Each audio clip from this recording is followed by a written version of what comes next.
सिद्धांत सरस्वती गोस्वामी प्रभुपाद की जय, अनंत कोटि वैष्णववृंद की जय, नामाचार्य श्री हरिदास ठाकुर की जय।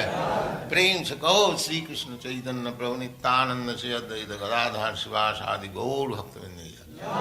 श्री श्री राधा कृष्ण गौ गोपीनाथ श्याम कुंड राधा कुंड गिरिवर्धन की जय, वृंदावन धाम की जय, नवद्वीप धाम की जय, स्वामी तो भक्तवृंद की जय, गंगा माई की जय, जमुना माई की जय, तुलसी देवी की जय, भक्ति देवी की जय, स्वामी तो भक्तवृंद की जय। All glories to the assembled Lord. All glories to the assembled Lord. Thank you very much.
Hare Krishna.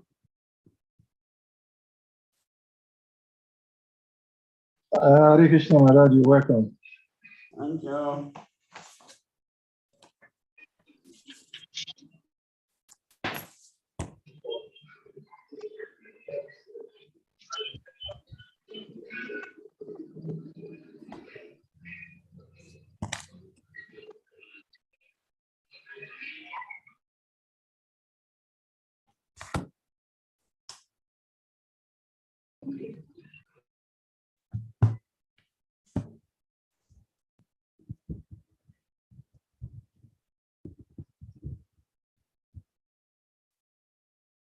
So can we start? Or we should wait a few minutes? Salika Prabhu?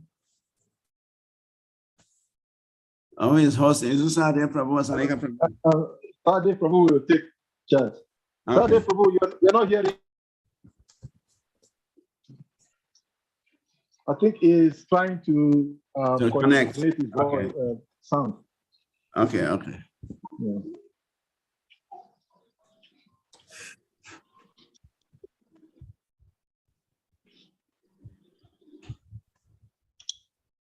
Okay, the verse is on the screen. Keep trying to work his voice. Okay.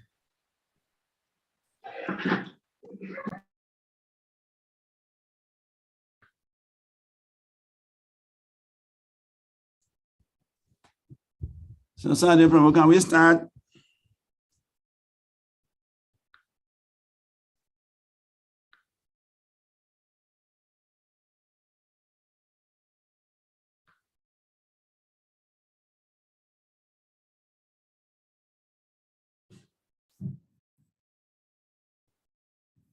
I think you're unmuted. You're muted. You have to unmute.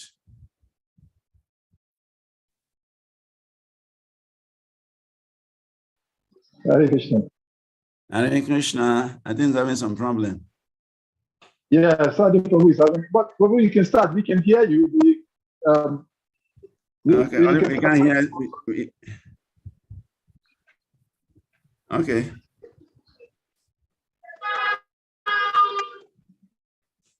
Narayana Namaskritya Narachaiva Narottamam Devin Sarasatya Tato Jayamudirayat Nashtapraya Sabhadresu Nityam Bhagavatam Sevaya Bhagavati Uttamasloke Bhakti Bhavati Naistiki Om Namo Bhagavate Vasudevaya Om Namo Bhagavate Vasudevaya Om Namo Bhagavate Vasudevaya. So we are reading from the SRIMAD BHAGAVATAM, Canto 1, Chapter 13, verse 57, which says, Sava Adyatanat Rajan Parata Panchame Hani Kalevaram Hisharti Swam Tacha Bhashmi Bhavishyati. Sava Adyatana Rajan Parata Panchame Hani Kalevaram Harishyati Swam Tacha Bhasmi Bhavishyati.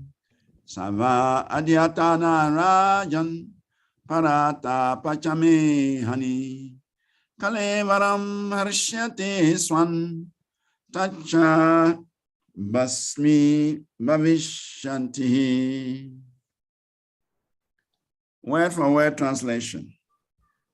Saha, he, va, in all probability. Adya, today. Tanat, from. Rajan, O king. Parataha, ahead. Panchami, on the 5th. Ahani, day. Kalevaram, body. Hashanti, shall quit. Swan, his own. Tat, that. Cha, also. Basmi, ashes. Bhavishanti, will turn into. Translation and purport by His Divine Grace Lacy Bhakti Vedanta Jagat Guru Srila Prabhupada Ki Jai. Translation. O king, he will quit his body most probably on the 5th day from today, and his body will turn to ashes. Purport.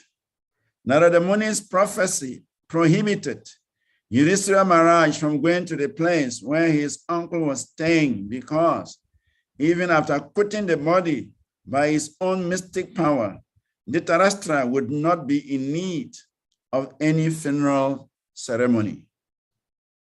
Narada Muni indicated that his body by itself would burn to ashes. The perfection of the yoga system is attained by such mystic power. The yogi is able to quit his body by his own choice of time and can attain any planet he desires by turning the present body into ashes by self-made fire.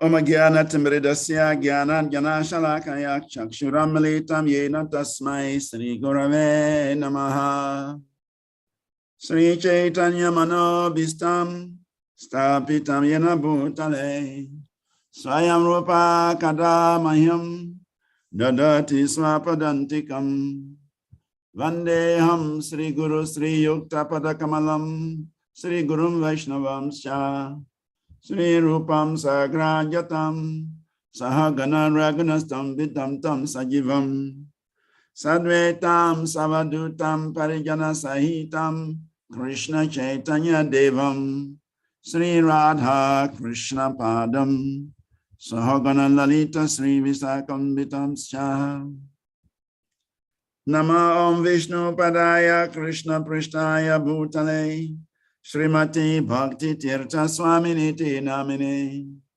Namaste Krishna Padaya Prabhupada Sri Tatmane Sri Gaura Karuna Shakti Bhakti Tirtha Namine Nama Om Vishnu Padaya Krishna Prishtaya Bhutale Srimati Bhakti Vedanta Swaminiti Namine Namaste Saraswati Devi Gauravani Pracharini Nirvise Sasuyavadi Pasachani Satarine Vanchakalpatarvyascha Kripasindubhya Vacha Patitanam Pavanebhyo Vaishnavebhyo Namo Namaha Namo Mahavadanyaya Krishna Prema Pradayate Krishnaya Krishna Chaitanya Namini Gaurati Namaha Nityanando Vatutendo Ruvasuda Pranavalabha Janavir Jivita Patil Krishna Prema Prada Prabhu Padmavati Sutta Srimam Sachirananda Purvajaha Mavom Mata Jagatrakta Rakta Gora Kelevaraha Advetam Harinadveta Racharyam Bhakti Shamshanat Bhaktavataram Itam Shamadveta Acharya Shraye Panchatattamakam Krishnam Bhakta Rupa Sarupakam Bhaktavataram Bhaktakyam Namami Bhakti Shaktikam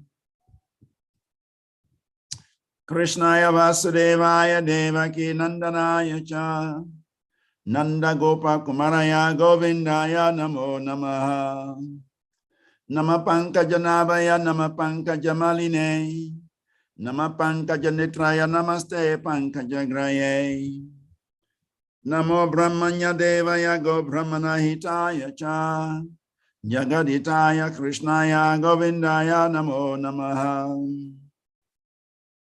He Krishna Karuna Sindhu Dina Bandho Jagatpate Gopesha Gopita Kanta Radha Kanta Namastute Jayatam Surato Pango Mama Dirgati Masarvasa Padam Bhujo Radha Manana Mohano Divyar Vrindaranya Kalpadrumada Srimaranat Gara Simhasanastao Sri Sri Radha Srila Govinda Devo Pristhyalibi Sivyamano Smarami Shrimamra Sarasaram Vivam Sivata Tatastita Karusan Venu Swanai Gopi Gopinata Sri Estunaha Tapta Kanchana Gaurangi Radhe Vrindavaneshwari Vrishabhanu Sutta Devi Pranamami Hari Priyai Devi Krishnamai Prokta Radhika Paradevata Sarvam Lashmi Mai Sarvam Kanti Samohini Paraha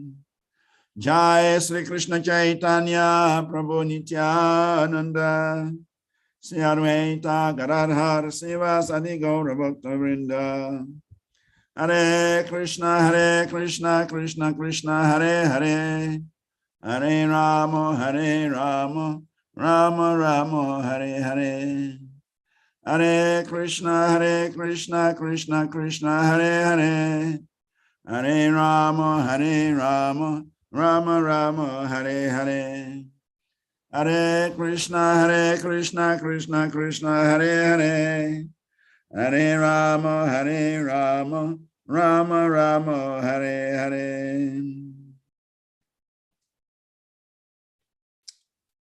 Translation again. O king, he will quit his body, most probably, on the 5th day from today, and his body will turn to ashes. Mukam karoti vachalam, pangum lagayete green. Yat kripatama hanvande, Shri Guru Dina Taranam Paramanam Madhavam Sri Chaitanya Ishwaram. Akanda Mandalakaram, Vyaptayena Characharam, Tatpadam Dashitam Yena, Tasmai Sri Gurave Namaha.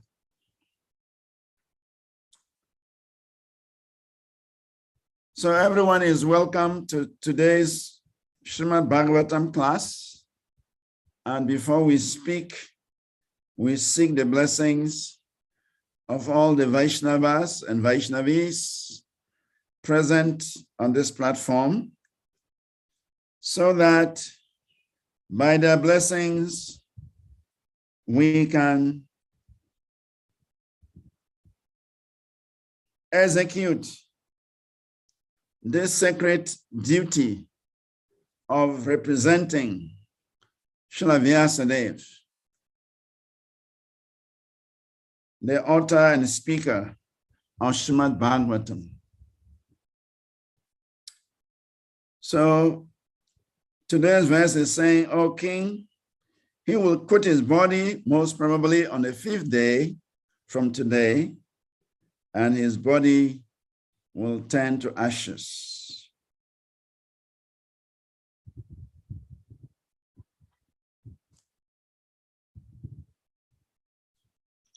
So we are following the story of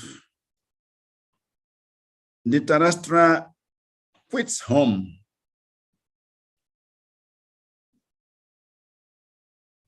We have witnessed how Vidura returned to the palace after his prolonged pilgrimage to many places, where he eventually met with Uddhava in Vrindavan, and from there proceeded to Haridwar, where he met with Mantri Muni, and they engaged in such a transcendental exchange. And now, from there, Vidura comes to Hastinapur just for one reason: to deliver his brother, his blind brother, Dhritarashtra. So we are at the end of this chapter, and we are seeing the result of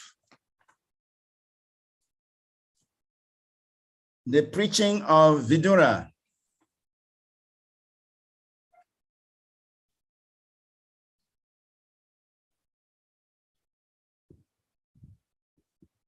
The attached king, the Dhritarashtra, after all his children were killed in the battle, he did not give up the desire to be addressed as Raja, as king. He still enjoyed the position of being addressed as king by Yudhishthira Maharaj and his brothers. And so he was enjoying the position in the palace, being addressed as a king. And therefore, Vidura had to come and educate him. He had to come and give him spiritual enlightenment by which he would leave home and go to the Himalayas for his ultimate liberation. So it is said here that probably on the 5th day from today, Dhritarashtra would achieve perfection. Dhritarashtra will leave his body, and by his own mystic potency, he would set the body on fire.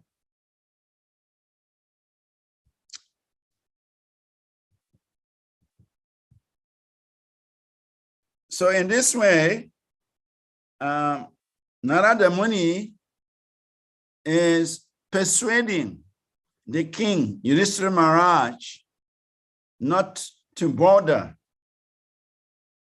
about tracing his uncle or even thinking about the last ceremony, the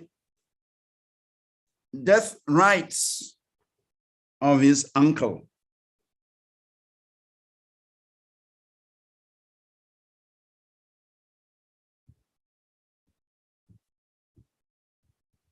Chanakya Pandit, in his Niti Shastra, makes an interesting statement. He says, Rishi Shraddha Aja Yude Prabhade Mega Garjane, that the funeral ceremony of a sage who died in the forest, a fight between goats, a thunderclap in the morning, and a quarrel between husband and wife. They all begin in a grand style, but the outcome is very insignificant.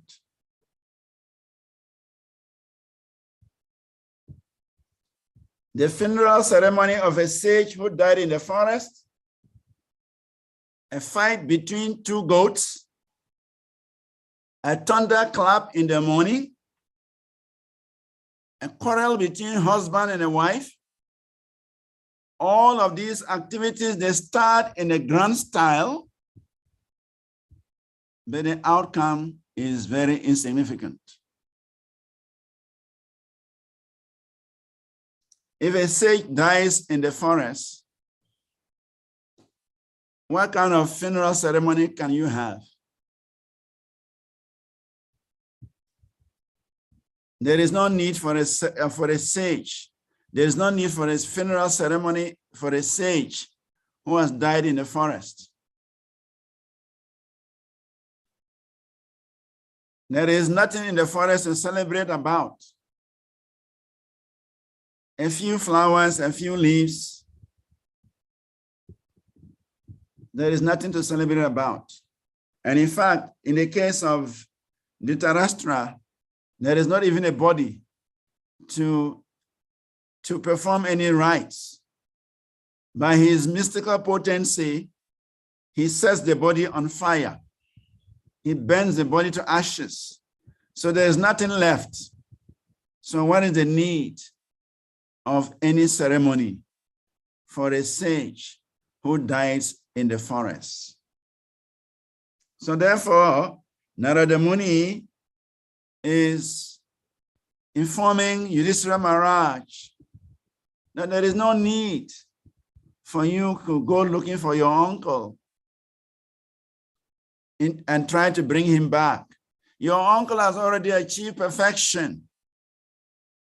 And if you are still thinking that the body may need some attention, let me tell you that by his mystical potency, he would burn his body to ashes. You will not find anything if you go.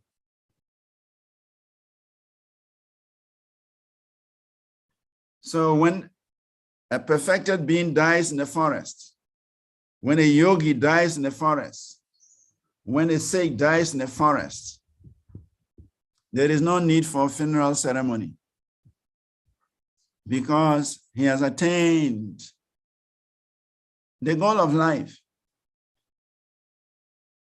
He has entered into samadhi.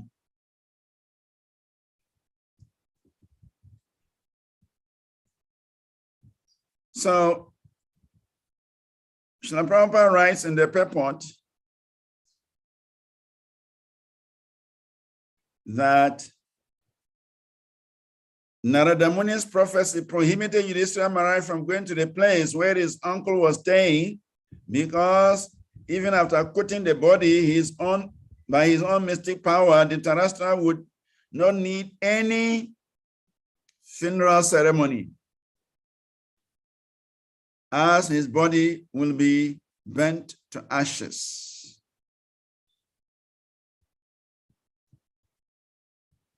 So, death is a very important subject matter for discussion. But generally, the people of this world, they don't want to discuss death, because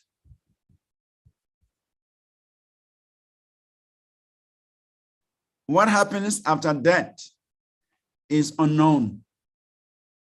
Sometimes people say nobody has died and gone and come back to inform us what is happening over there on the other side. Nobody has gone there and come back to give us information. And so because of that, people are afraid of death. But it's a natural process. Death is a natural process. It is the process by which the material elements that comprises this body is returned to its natural source.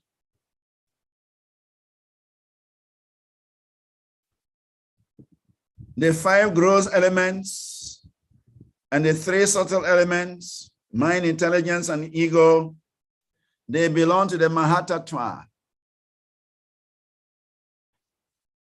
And so at the time of death, all these elements have to be amalgamated back to the Mahatattva.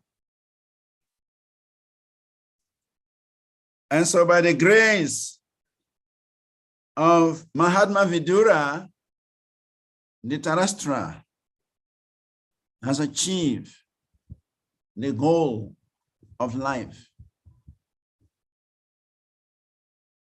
He has not only achieved liberation, but he is able to generate fire from his own body that he burnt his body to ashes.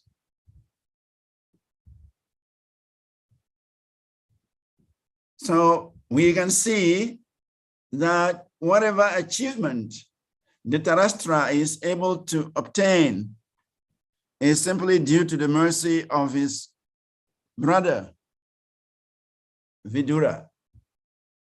So by the grace of Vidura and by the grace of the Supreme Lord, the Dhritarashtra has achieved this very exalted position whereby he entered into samadhi and he set his own body on fire, that there is nothing left behind.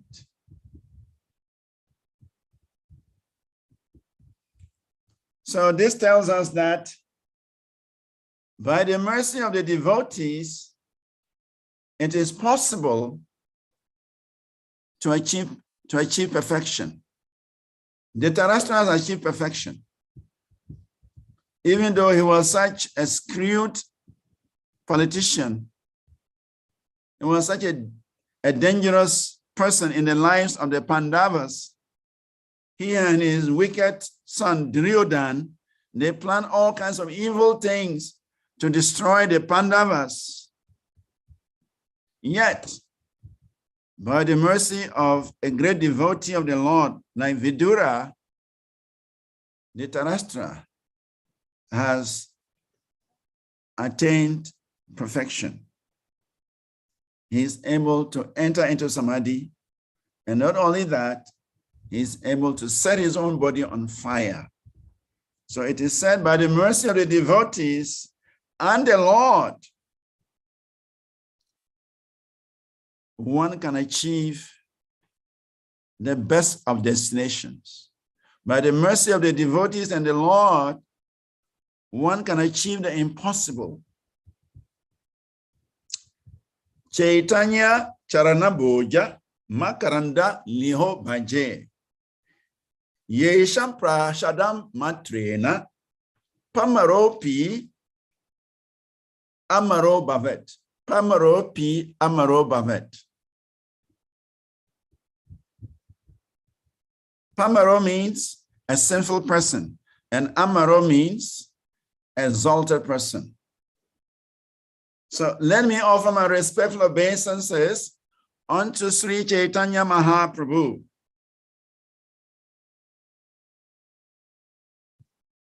Simply by the causeless mercy of his devotees who are engaged in licking the honey from his lotus feet, even a fallen soul becomes liberated. Even a fallen soul becomes liberated. Pamaro api amaro bavet. Pamaro, one who is very sinful, one who is very degraded. By the mercy of the devotees, he becomes elevated. He becomes amara. He becomes deathless. He becomes eternal. So that is the potency of the devotees of the Lord. Very fallen people can be made into exalted souls. Very sinful people can be made into sadhus. Very degraded personalities can become exalted sages simply by the association of devotees of Sri Chaitanya Mahaprabhu. Pamaropi amaro bhavet. So Dhritarashtra, by the mercy of Mahatma Vidura, is able to achieve such an exalted position. Krishnadas Kaviraj Goswami also mentions, Pangum lagayate shailam, mukam avatayat chrutim, yat krepatam ahamvande, Krishna Chaitanya Ishwaram. Let me offer my obeisances unto Sri Chaitanya Mahaprabhu, by whose mercy even a lame man can cross over mountains, and a dumb man can recite the very literatures.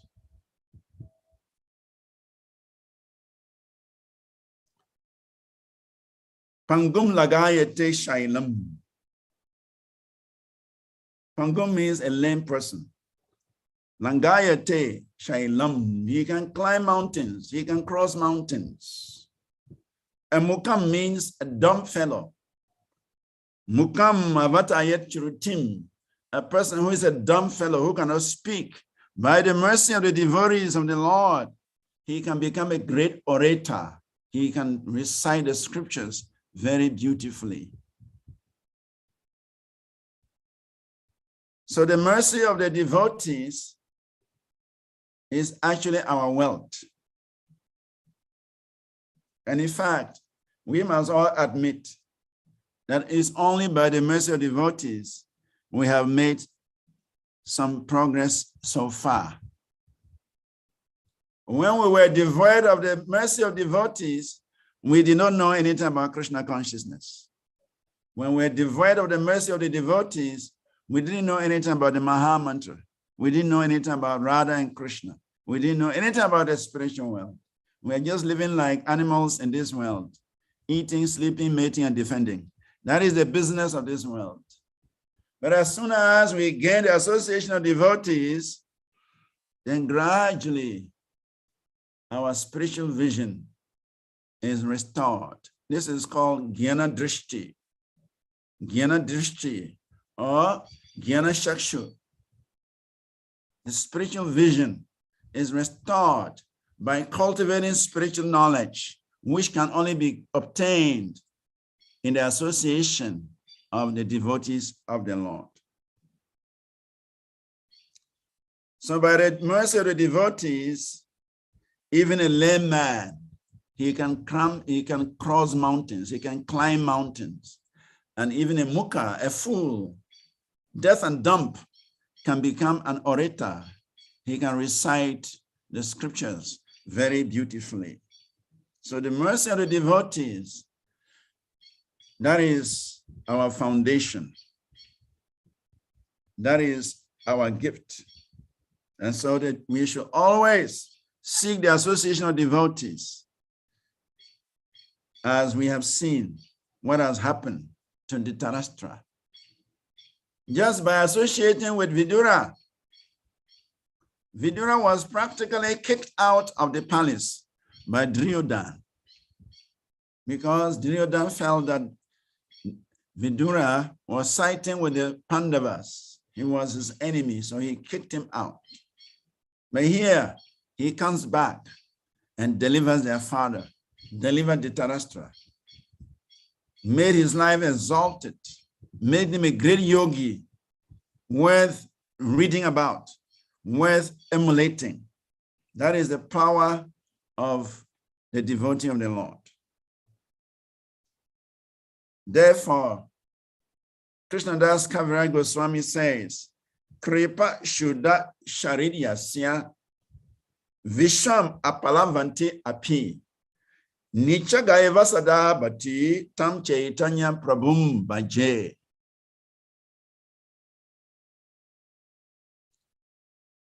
I will worship Sri Chaitanya Mahaprabhu, whose nectarian mercy flows like a great river, inundating the entire universe.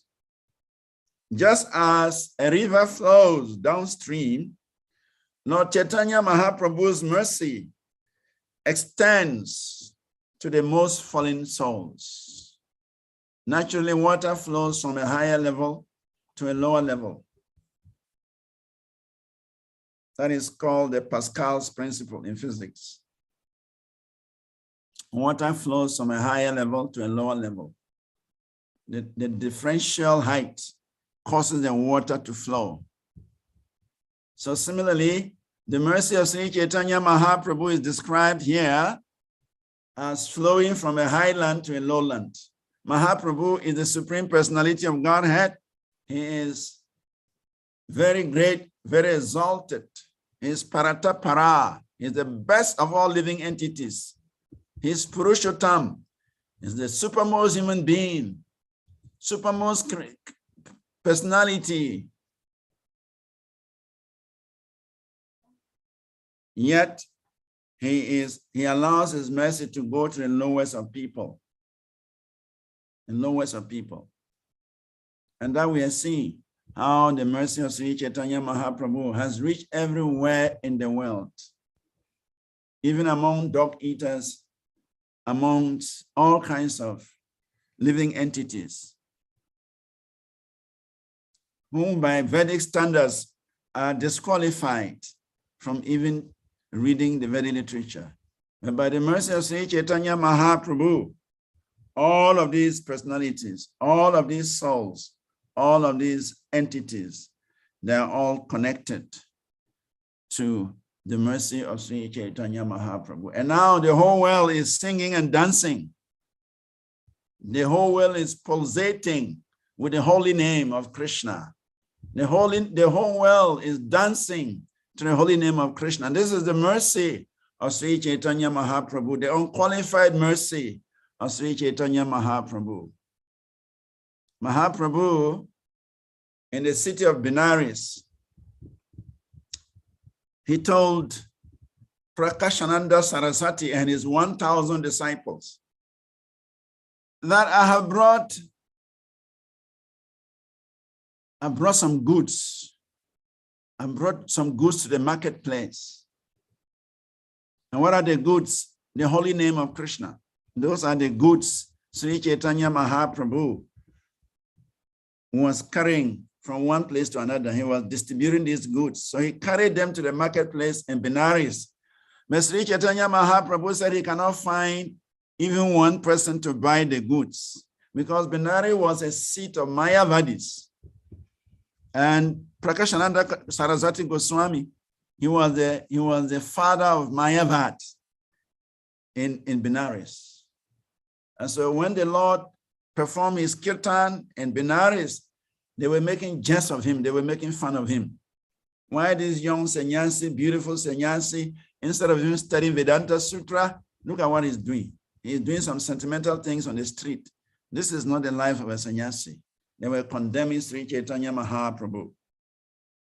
So Mahaprabhu said, I have brought my goods to the marketplace in Benares, but I cannot find anyone, no customer. But I cannot carry these goods back. When you carry your goods to the marketplace, the idea is to sell them. The goal is to sell them.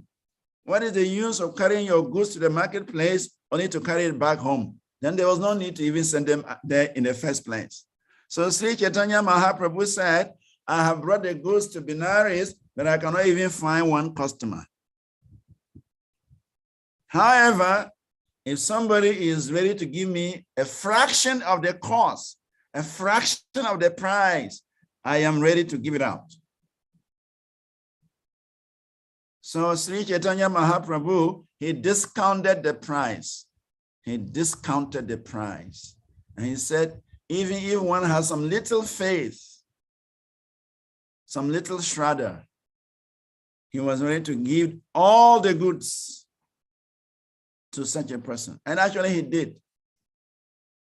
Mahaprabhu, he distributed the love of Godhead in Benares by the mercy of the devotees. There was a Maharashtrian Brahmana in Benares who was a devotee of Sri Chaitanya Mahaprabhu. And he was hearing how these Mayavadis were blaspheming Lord Chaitanya. And it pained him. He was feeling so much pain in his heart that these foolish Mayavadis are criticizing the Supreme Personality of Godhead. This is not correct. They'll all go to hell. I must find a way to save them. So he decided to beg Sri Chaitanya Mahaprabhu to give them his darshan. So the first time when Mahaprabhu was going to Vrindavan, this Maharashtrian Brahman could not convince Sri Chaitanya Mahaprabhu to meet them. But on his way back from Vrindavan, this Maharashtrian Brahmana was able to convince Sri Chaitanya Mahaprabhu to meet these Mayavadis. And when he went to them, they could see that the Brahma Jyoti they're meditating on was actually coming from Sri Chaitanya Mahaprabhu. And when Sri Chaitanya Mahaprabhu spoke about Vedanta Sutra, they realized this is the Supreme Lord himself. And they all became his devotees. The next day, Prakasananda Saraswati and all his 1,000 disciples, they joined Sri Chaitanya Mahaprabhu's kirtan. That kirtan they criticized, that kirtan they condemned as not being the duty of a sannyasi to perform kirtan. The duty of a sannyasi is to study Vedanta Sutra. Now they gave up the study of Vedanta Sutra and they all joined Sri Chaitanya Mahaprabhu in performing Sankirtan on the streets of Benares. It was a shocking sight to see the chief of the Mayavadis, Prakashananda Goswami, with all his disciples with their hands upraised and chanting Hare Krishna, Krishna Krishna, Hare Hare, Hare Rama, Rama Rama, Hare Hare, and dancing on the streets of Benares. So Mahaprabhu wanted to just sell a fraction of his goods at a low price to anybody. They ended up getting so many customers in Benares. So similarly, even though we don't qualify to receive Mahaprabhu's mercy, but Mahaprabhu is so merciful that he made his mercy available. The mercy is flowing from the upper platform to a lower platform. That is described as Nicha Gaiva Sadabati. Nicha means low platform, very falling platform. Nicha Gaiva. Nicha Gaiva. The whole universe is filled up. Vishwam Aplavanti Api. The whole universe is filled with the Lord's mercy and is flowing in all directions. It is said that the mercy of Mahaprabhu is flowing in 100 streams, is flowing in all directions. And anybody who is fortunate enough to come in touch with these flowing rivers of mercy, of the mercy of Sri Chaitanya Mahaprabhu, his life becomes perfect. So all of us, somehow or the other, we have been touched by the rivers of Sri Chaitanya Mahaprabhu's mercy. And so we are all connected to this mercy of chanting Hare Krishna and making our lives perfect. It is also important to mention, Srila Prabhupada mentioned, the perfection of yoga is attained by such mystic powers. The yogi is able to quit his body by his own choice of time and can attain any planet he desires by turning the present body into ashes by self-made fire. Srila Prabhupada mentioned this in the last part of his purport. The yogi is able to quit his body by his own choice of time and can attain any planet he desires by turning his present body into ashes by self-same fire. So there is a perfection. Actually, every living entity has this ability because within this body, there is fire. The fire element is there. The 8 elements Krishna talked about in Bhagavad Gita. Talked about the 8 elements, beginning with the earth, water, fire, air, ether, mind, intelligence, ego. Fire is there. So one can increase the fire of his body to a degree that the body will catch fire.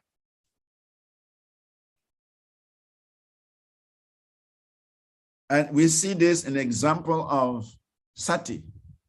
Sati is the daughter of Daksha, and she's the wife of Lord Shiva. Sati went to visit his father and his sisters and his mother. Lord Shiva told him not to go, that because Daksha is envious of Lord Shiva, and Daksha is blaspheming Lord Shiva.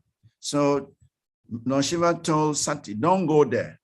Since your father doesn't like me, he will also disregard you. He will also treat you the same way he's treating me. Don't go there, even though it's your own father. But the mere fact that he doesn't like my matter, he will not like you also. But Sati thought, well, he's my father. Even if he doesn't like my husband, he cannot deny me. I'm his daughter. So he went. But Daksha did not even look in the direction that Sati was coming. Daksha did not welcome Sati. He did not even show any concern that he knows her as his own daughter. And this was very painful. Generally, it is said that daughters are attached to their fathers and sons are attached to their mothers. Daughters become the aprons of their father, and sons become the aprons of their mothers, apron strings of their mothers. Daughters become the apron strings of their fathers, and sons become apron strings of their mothers. Sons are attached to their mothers because the sons actually inherit the qualities of the mother. And daughters are attached to their fathers because the daughters inherit the qualities of the father. So it is said that if you want to marry a woman, you should look at the quality of the father. If you want to marry a man, you should study the character of the man, of the woman. That is the Vedic system. You want to marry a woman, examine the father carefully. The way the father behaves, that's the way the woman will be, your wife will behave. You want to marry a man, study how the mother behaves. The way the mother behaves is the way the son will behave, because the son has inherited the qualities of the mother and the daughter has inherited the qualities of the father. But in this case, Sati, the father Daksha, did not demonstrate that attachment for his daughter. He did not even look in his direction, what to speak of welcoming him with sweet words. He just ignored Sati completely, as if he never existed. He extended that envy towards Lord Shiva to his wife, even though Lord Shiva's wife is his own daughter. And so Sati could not take it. Sati sat in meditation. The Bhagavatam says, Evam swa deham mahatam mahisaya. That Sati sat in meditation in order to give up her body, which had been seen.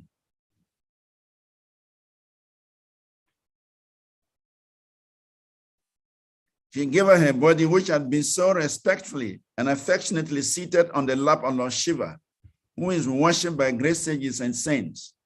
Sati, due to anger towards her father, began to meditate on the fiery element within the body. So Sati meditated on the fiery element within the body. And then what happened? Tata swa bharatus charana bhujam swayam.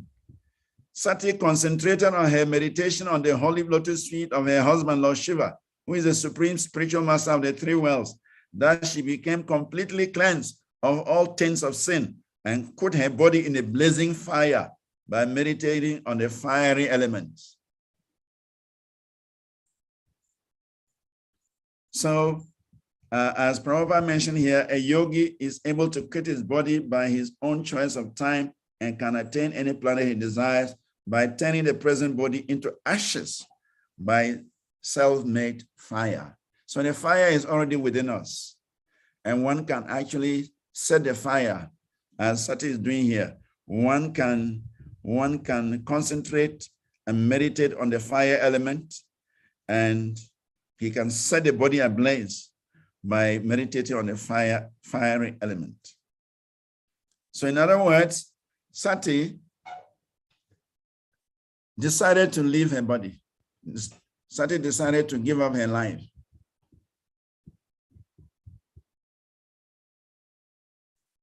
There is another example of Dadichi Muni. Dadichi Muni is described in the 6th canto of the SRIMAD Bhagavatam, when the great demon Vritrasura was a threat to the lives of the demigods. The demigods approached the Supreme Personality of Godhead for protection.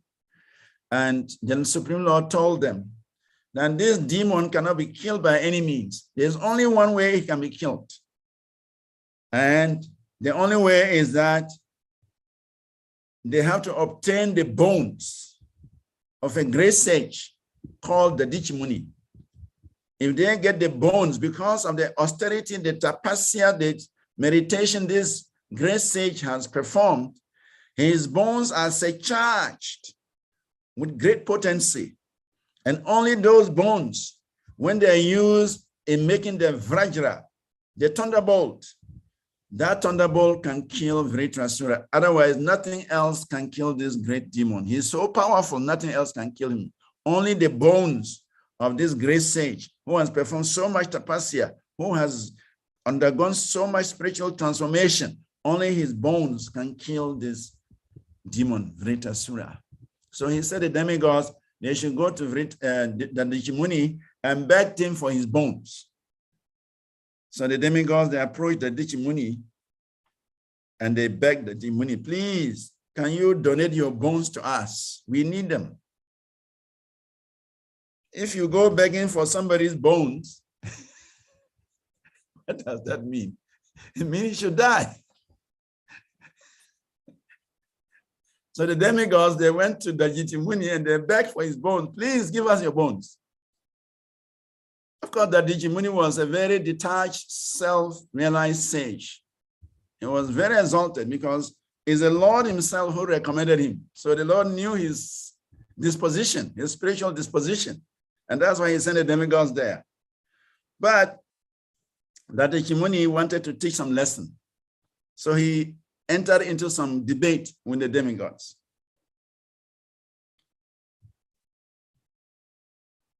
The Dichimuni said, my dear demigods, don't you understand how painful it is to die? You've come to me asking me for my bones. Don't you understand the pain involved in death?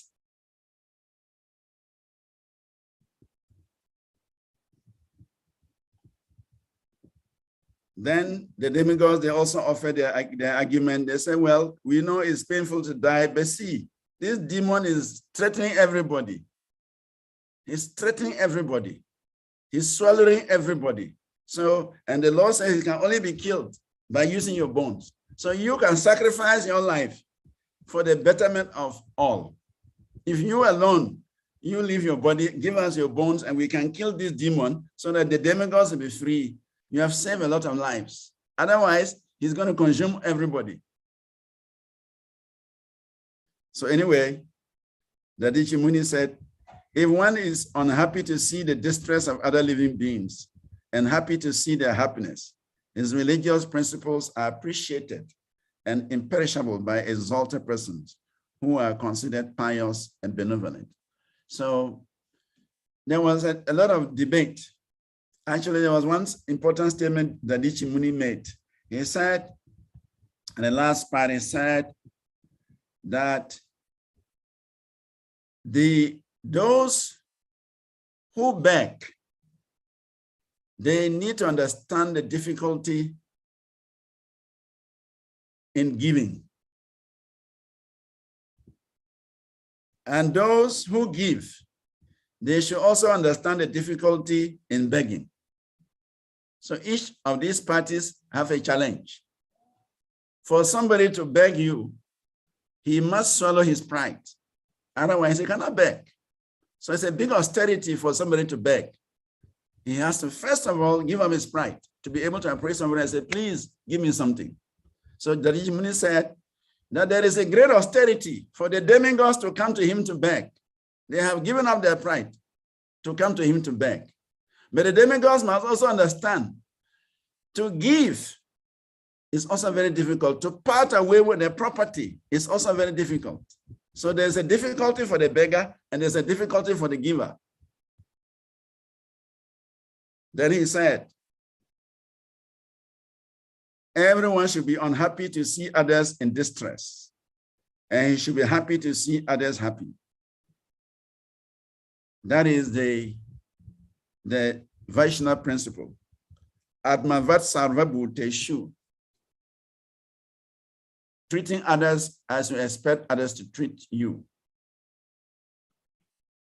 So this way, the Dichimuni, he relinquished his body, he relinquished his bones. And how did he do it? It is said, aho danyam, aho custom. He said, this body is eatable by jackals and dogs after death. Whether I give it out as a gift or not, it will be eaten by dogs or jackals or vultures. So if by giving this body out, it can serve a purpose, it can save some lives, why don't I give it out?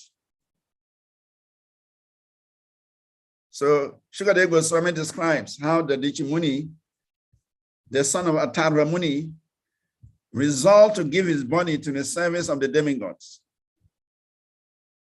So he placed himself, the spirit soul, at the lotus feet of the Supreme Personality of Godhead. And in this way, he gave up his gross body made of the 5 elements.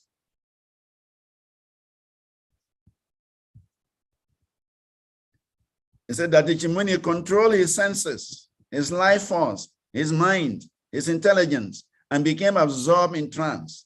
Thus, he cut all his material bonds.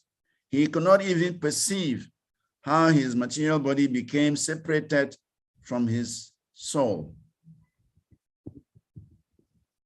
And in this way, Dadichi Muni left his body. It is said he merged the prana into the soul. First, he merged the senses into the mind into the prana into the soul, and then he left the body. He disappeared. He gave up the body. So it is said that the process of death is very challenging for every conditioned soul. It is a very fearful moment, and actually it's very scaring. And indeed, the Vedanta Sutras mentions that at the moment of death, the pain one experiences when the soul is snatched from the body is equal to the 25,000 scorpions biting one at a go. Those of you who have grown up in the villages, maybe you've experienced a scorpion bite, or you have seen somebody being stung by a scorpion. It's so painful. Scorpion bites are even more painful than snake bites. When a snake bites you, you don't even feel any pain. It's only the poison that starts, disturbing your system. It starts spoiling all the blood and, doing so many things in the system. You start feeling dizzy, you start feeling bad, but there is no pain. But when a scorpion stings you, you cannot sit, you cannot stand, you cannot lie, you can't do anything. It's so painful. It's like the whole body is on fire. And the Vedanta Sutra says that at the time of death, it's like 25,000 scorpions are biting somebody at once. So death is a very challenging situation. And so it is a big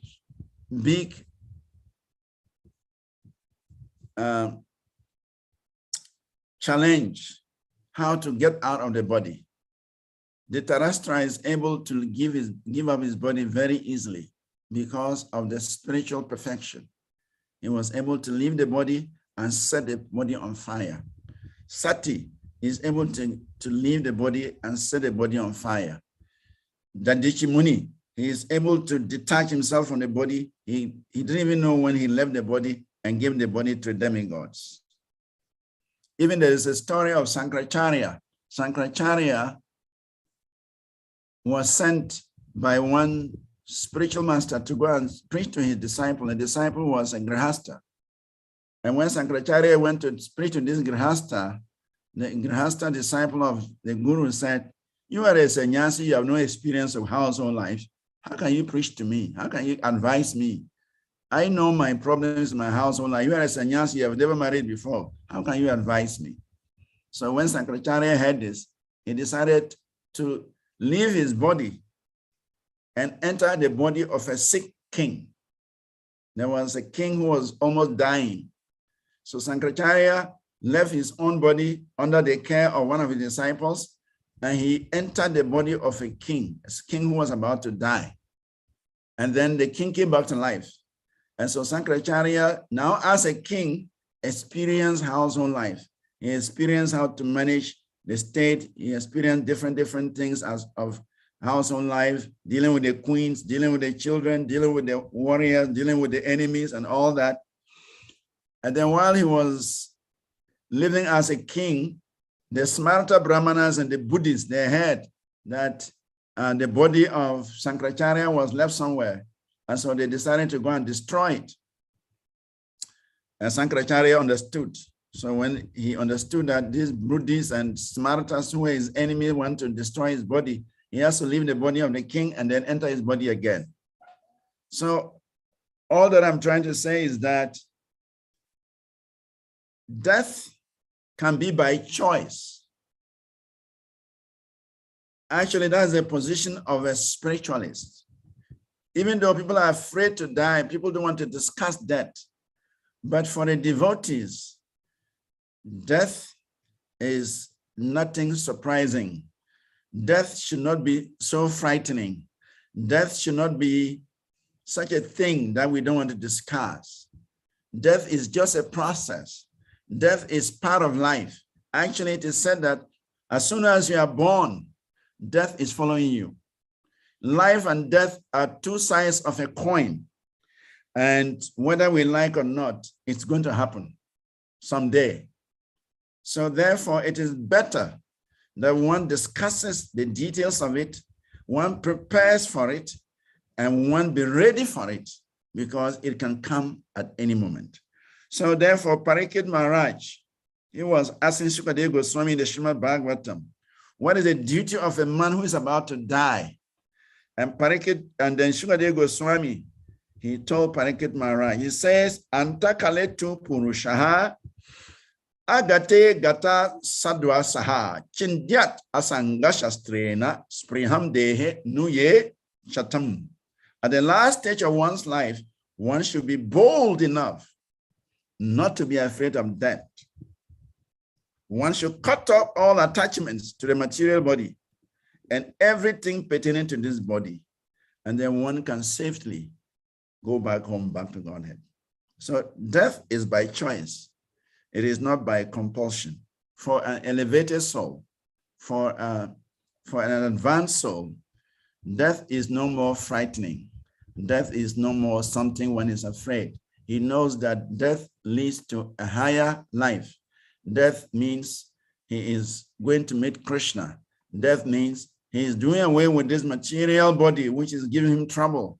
And then he is going to attain a better situation, a better existence beyond this material world. So therefore, a devotee should not be scared by death.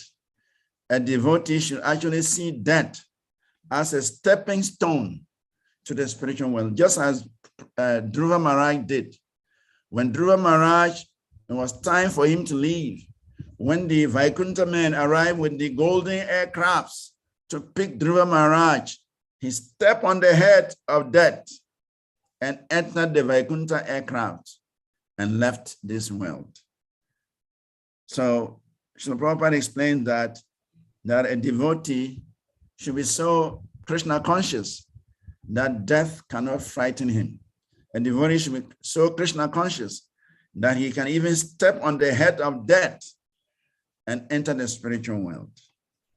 So that is what has happened in the life of Dhritarashtra, and we can all learn some lesson from that. And then on this note, I will end here. If there are some comments or questions, you're welcome. Hare Krishna. Hare Krishna. Thank you so much. Can you hear me? Yes, I'm hearing you. I'm hearing you. Okay, good. Thank you. Thank you so much for the class, as always. Your class, my goodness. I wish that human life in reality could be like life in the movies. So that we can just sit here and listen and listen and listen and do not worry where the food is coming to come from. You know, you just listen when you want to eat, you just comes. And then you find something to eat. But we have to work. You have to do something. It's so sweet hearing you speak the scriptures, and that means also that there are so many questions. As you were speaking, I was asking myself, well, if this is it, then what about this? So devotees, if anyone has a question, comment, you may do that by raising your hand, and then you'll be asked to unmute and ask your question.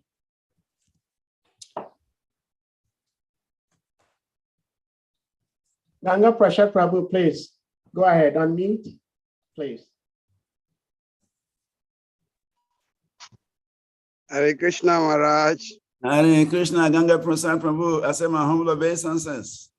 And thank you for Obeisance your it as your wonderful, lotus wonderful feet. preaching activities in Otta. I feel like joining you in Otta. Everything is happening by your mercy. Thank you by very Krishna's much. mercy, God's mercy. We have no mercy. Thank you very much. Thank you. My question is related to the tail end of the lecture where you were talking about devotees should not be scared about death. Yeah. And so the puzzle I have is there really anything like death? Taking the scenario of amalgamation, amalgamating the Mahatattva back. So where is the question of death? Does anything really die? Everything remains, and then we say death. So how will this understanding help us to live our life to the fullness, remembering that in the end, everything goes back to where they started from? That's true. That's true. There's no death anywhere. It's just our mindset. It's our perception. The elements, they come from Mahatattva, they return to Mahatattva. Period. The soul is not affected. Is not affected by that change. As Krishna says in Bhagavad Gita, the soul is not affected by the change of the body. But because that understanding is not there, because that education is not there, because the bodily conception is overemphasized in the material culture, the bodily conception is overemphasized. So we only perceive of the body and nothing more. And so when it falls dead, it's a big situation, a big event, a big disaster. So that is the way it is seen by the non-devotees. But for the devotees, we understand that the elements of the body, they amalgamate. They go back to the Mahatattva. And the soul is, if the soul is advanced enough, if the soul is purified enough, he simply returns to an ocean of bliss in the spiritual world. And even if the soul does not qualify to enter the spiritual world because he has engaged in some spiritual activity, his next life is great. So there is no loss. Yet, because the culture of this world is simply based on the body and nothing more, so when the body falls apart, it's like life has come to an end. And so there is great sorrow, there's great lamentation, there is great upheaval. But with the knowledge of Bhagavad Gita, with the knowledge of SRIMAD Bhagavatam, gradually people are getting to understand that we are actually not these bodies. We are different. And that the elements, they will go back to where they belong.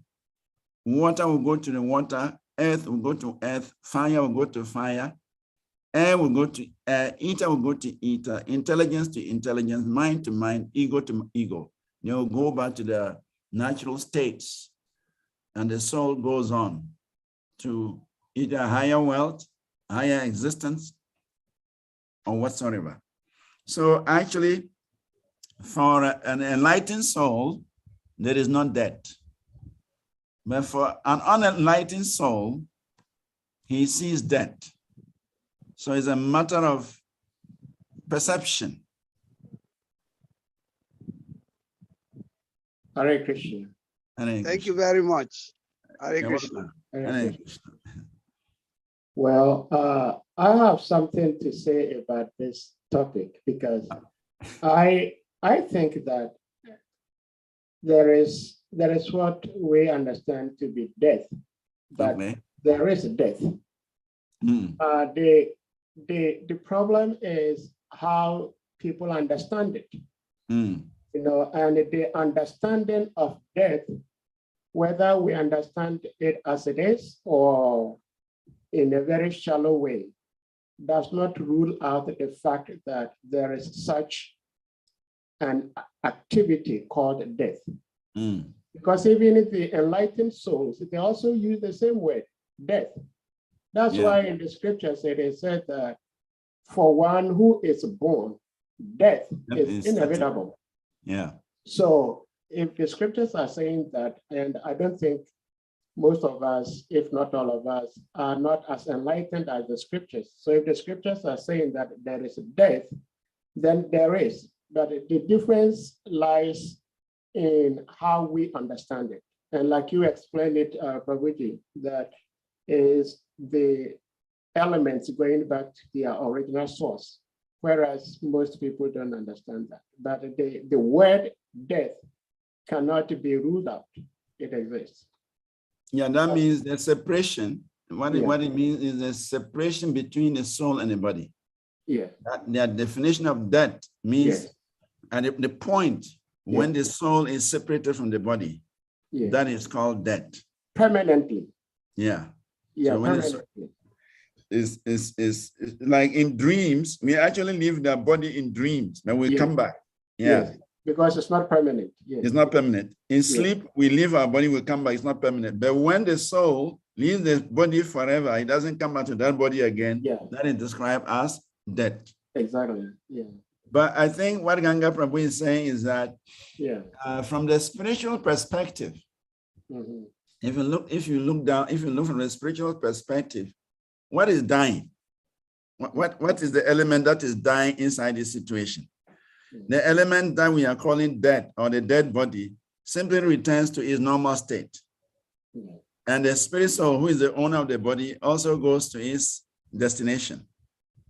So from the spiritual perspective, it looks like, or it appears, nothing is actually dying because the elements are simply returning to where they belong, and the soul is liberated, is freed. Okay, so that is from a spiritual perspective. So I say like the residents of the spiritual sky. For the residents of the spiritual sky, they don't know anything about death. Yeah, it's a strange language when you talk about death in the spiritual sky, but they have no idea what it is. Okay, but for us in this material world, death is a process. Birth is a process, death is a process. They come together. But at the elevated level, then one can see that it's just a separation of the body from the soul from the body, and then the amalgamation of the elements and the liberation of the soul. So from that perspective, from that spiritual perspective, nothing has really changed. Nothing has changed. But for us here, it's a big change, because to give up your body and accept another body is a big thing. Yeah. Well, thank you. I'm also thinking that it's not just spiritualists only. Yeah. Because you quoted Pascal law in physics. Okay. I mean, in physics, there is also this knowledge that energy can never be destroyed.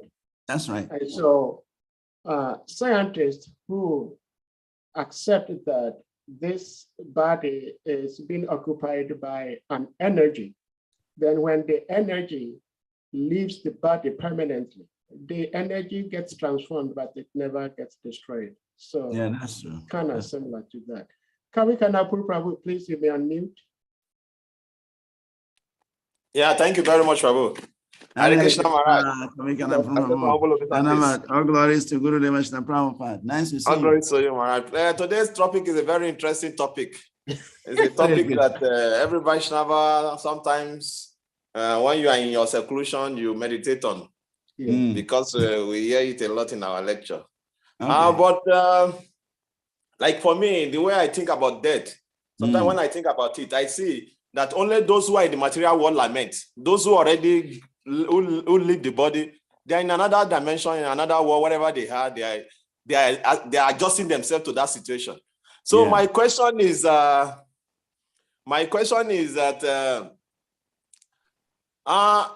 we remember when we are growing up, And the philosophy of the Christian is going to heaven, going to heaven. Although in the other way, they are preaching that when you die, you will lie down in the ground till the resurrection day.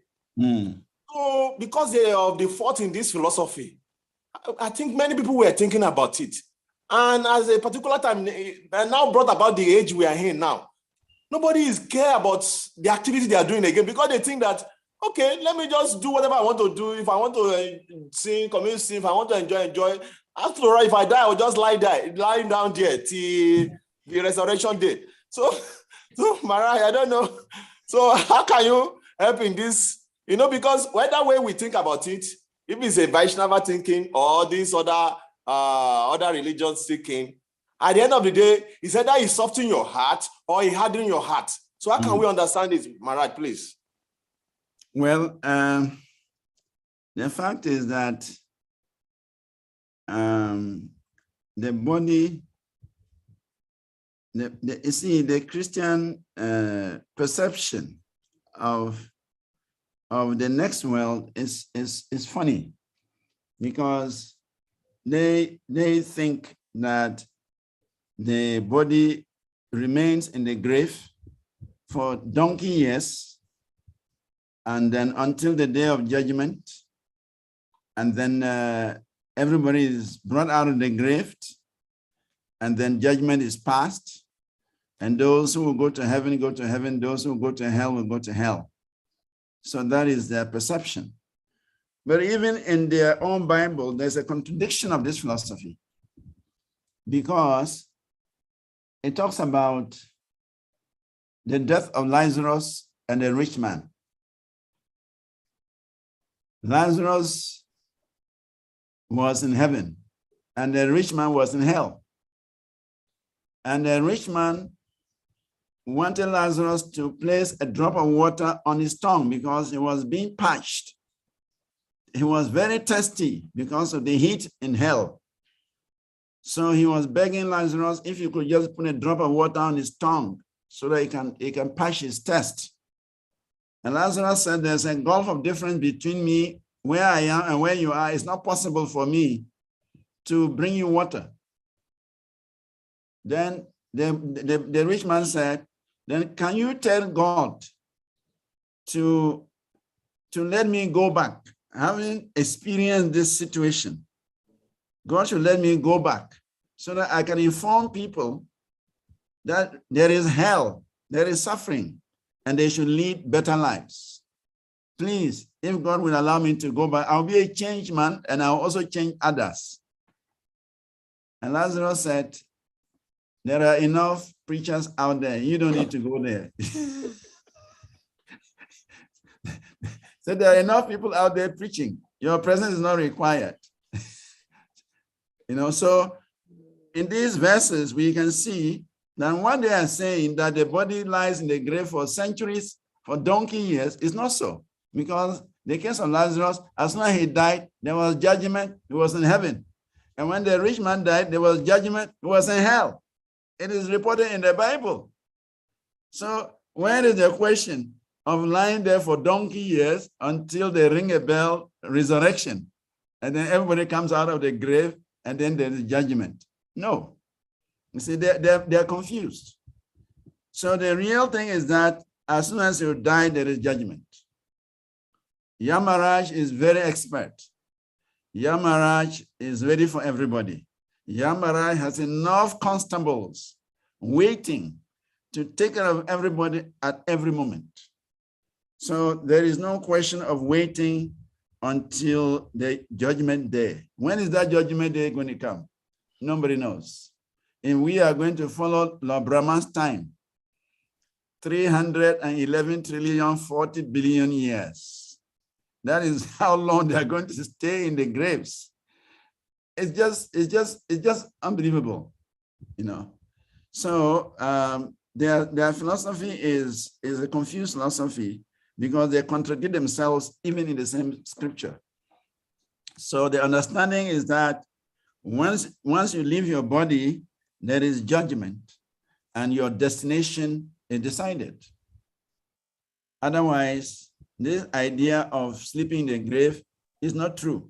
And then what happened? When somebody dies, they buried him. After 15 years, all the bones are rotten, everything. If you open the grave, you don't find anything. You don't find anything after 15 years. So where is that body going to come from? The body is disintegrated. The elements have gone to their various natural positions. How are you going to get a body back? So it doesn't agree with common sense, but they emphasize on it. You see, so the fact is, at the point of death, Yamaraj sends his constables to come and take the soul, and the soul is taken to the hall of judgment, and then there he is judged, and his next body is given, and so life continues. That is what the Vedic scripture says, and I believe the Bible also is saying the same, only there is some misinterpretation here and there. So, but the truth is that Lazarus died, he was judged and sent to heaven, and the rich man died, he was judged and sent to hell. And there's a communication right there in the Bible. So that is my understanding. Thank you very much, Maharaj. Kanapur has a follow-up question or something. Yeah, yes, thank you very much, Prabhu. So, Maharaj, so in the story of Lazarus and the Rich man. Is it the rich man? If we are not, because when we were using that story, I was thinking I'm going to use it for preaching. Then another thought now came to me that if Lazarus and the rich man can be discussing, it's like hell and heaven is the next room to each other. Because if the other one is in heaven, the other one is in hell. Because how are they communicating? Number one. And number two, is hell and heaven, is it in just a mental atmosphere where, you know, like even somebody can be in the material world here and be experiencing hell. And somebody can be in the material world here and be experiencing heaven. Yeah. So is heaven and hell, is it a state of consciousness or atmosphere? Because the more people think about all these things, because it makes some people to be at their heart to become hardened. You can see in the nowadays, even the pastor, they don't care again. They want to fly jets. They want to, because they have not felt this real self. Most of them, some of them, because I was watching one documentary today of some of these pastors where they buy jets because they don't want to mix with others and all those things. So you can see the end result of this philosophy is making some people, it's just like our chanting of Hare Krishna. It's either you make your heart to be hardened or you make your heart to be soft. So we can see the product of the philosophy that some people, their heart has become hardened. They can do and undo. Some of them commit all kinds of atrocities. So is hell a state of consciousness or heaven is a state of consciousness? And please, can you throw more light on this, Maharaj? Thank you. Hare Krishna, thank you for your question. Actually, the Vedic scripture says there is heavenly planets and there is hellish planets. The SRIMAD BHAGAVATAM 5th canto talks about the 28 hellish planets, and they give names of these hellish planets and the type of suffering, the type of living entities that are found in these hellish planets. They are described in the SRIMAD BHAGAVATAM. Shukadeva Goswami was sitting in one place and he was giving all the descriptions. In the same way, Shukadeva Goswami described the heavenly planet, Swagalok, Tapalok, Mahalok, Satyalok. Shukadeva Goswami describes the life and experiences in all of these planets. In Amaravati is the capital city of Indra, where Indra's government, his seat of government is.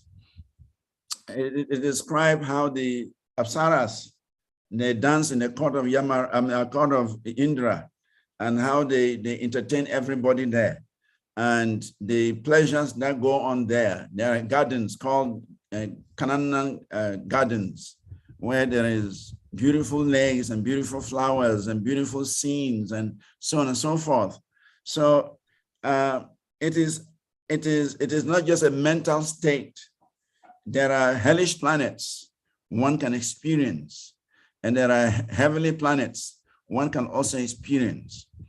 However, those of us living in this middle planetary system, because we are in between both the heavenly planets and the hellish planets, we can experience both situations based on the fact that we are located in between the two locations.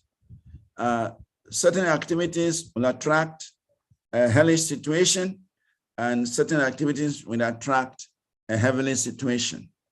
So to some degree, yes, you can also experience heaven and hell in your life, even though you are still on this planet. But also, there is actually a place called hellish planets, and there is a place called heavenly planet that one can go there after leaving this body. It is a fact, because the life goes on there. There are activities there. The scripture describes what is going on in the heavenly planets and describe what is going on in the hellish planets. And we cannot doubt the words of Shukadeva Goswami, because he was a perfected being. He was in touch with the super soul.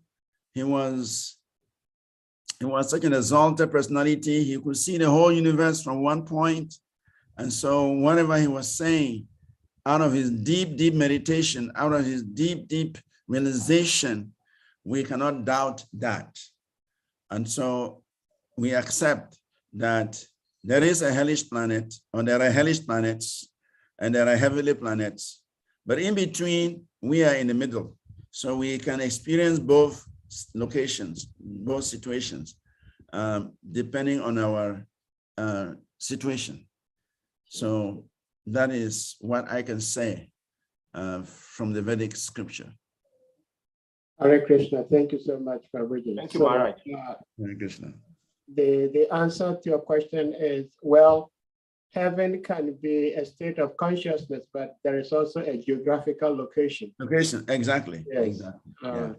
And Prabhuji, you remember this friend of ours from the Accra farm, that Christian spiritualist who used to do astral travel? Yes. Yes. It's not just state of consciousness. He travels to different realms and Yes. heal. Odifo. Yeah, Odifo. Yes. He has encounter with the beings that he's familiar with. It's not just consciousness. Actually, he said he first saw devotees on the astral plane. Yes. Yeah. I shared this before, yes. That's right. He said he went on astral projection and he saw someone in saffron cloth. And everybody, wherever he went, everybody was paying obeisances to him. So he was wondering, who is this person?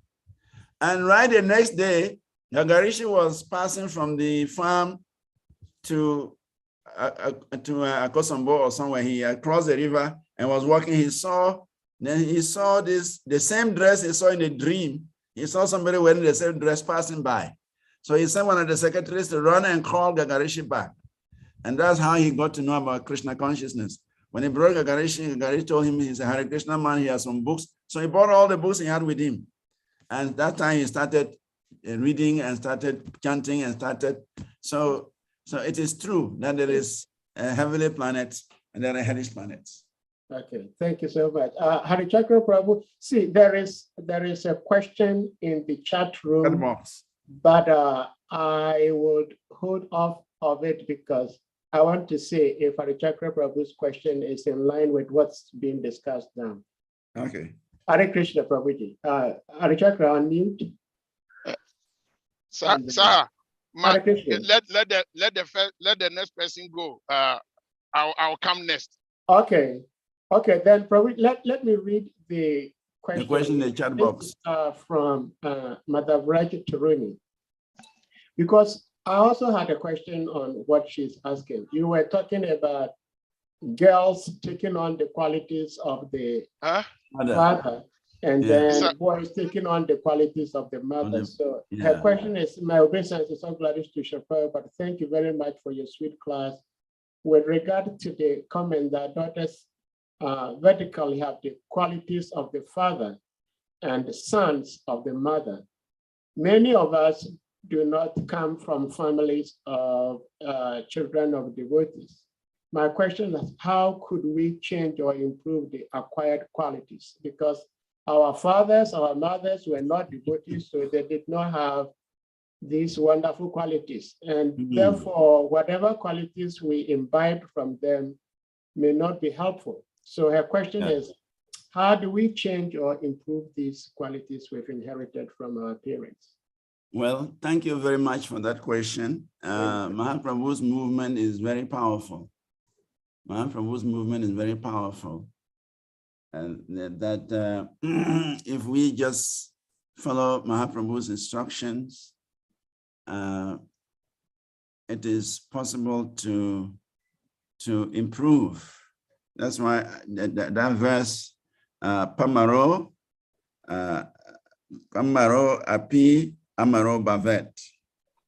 Pamaro api amaro bavet. That a very fallen person can become a very exalted person. That is the mercy of Sri Chaitanya Mahaprabhu and his devotees. By the mercy of Sri Chaitanya Mahaprabhu and his devotees, a very fallen person can become very exalted. And then also that verse where he's talking about Pangum Lagayate Shailam, that a cripple, a lame, Pangum, a lame person can climb mountains. And Mukam Avatayat Churutim, a muka, a dumb person can become an orator. So that means that the mercy of the Lord is wonderful. The mercy of the Lord is powerful. The mercy of the Lord is very much transformational. That by associating with the devotees, by associating with the process of Krishna consciousness, we can improve upon our whatever qualities we have acquired, either from our mothers or from our parents, from father or mother.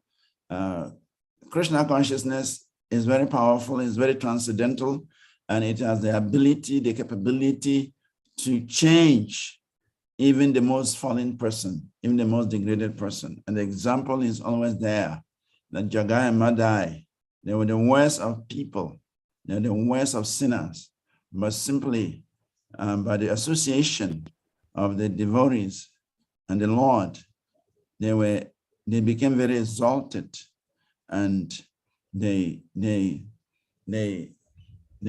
took to Krishna consciousness. So yes, we have inherited some qualities from our parents, for sure, but the fact that we are connected to this Krishna consciousness, the fact that we are connected to Mahaprabhu's mission. Actually, there's a verse. And what is that verse? It says, Vande Sri Krishna Chaitanya Bhakta Anugrahaya Kataram. Bhakta Anugrahaya Kataram. Yena Kenapi Santushtam. Yena Kenapi Santushtam Bhaktam Datena Shradaya. The Sri Chaitanya Mahaprabhu, any little service that we offer, or any little faith that we demonstrate, Sri Chaitanya Mahaprabhu is so pleased that he reciprocates with the devotee unlimitedly. Any little thing we do in the service of Sri Chaitanya Mahaprabhu, even just by being inclined to chant Hare Krishna, inclined to appreciate Krishna consciousness, Sri Chaitanya Mahaprabhu is so pleased by that inclination, favorable inclination, that Mahaprabhu floods the heart of the devotee. Mahaprabhu gives his mercy unlimitedly to such a devotee. So it is possible to make progress in Krishna consciousness, irrespective of our background, irrespective of where we come from. And that we see. Sometimes I always tell devotees that when I look at my background, when I look at where I have come from, and today, where I am, it simply wonders me that because when I was in a village, I mean, a primary school, in a middle school, If somebody had told me at that time that 30 years to come, 40 years to come, this is where you are going to be, this is what you are going to be doing, and I would not have agreed with him.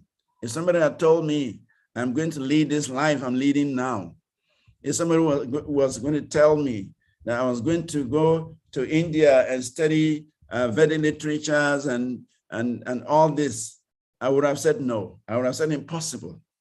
But by the mercy of Sri Chaitanya Mahaprabhu, by his unlimited mercy, somehow the mercy has flown from the uphill downstream, and somehow this fallen soul has also received that mercy.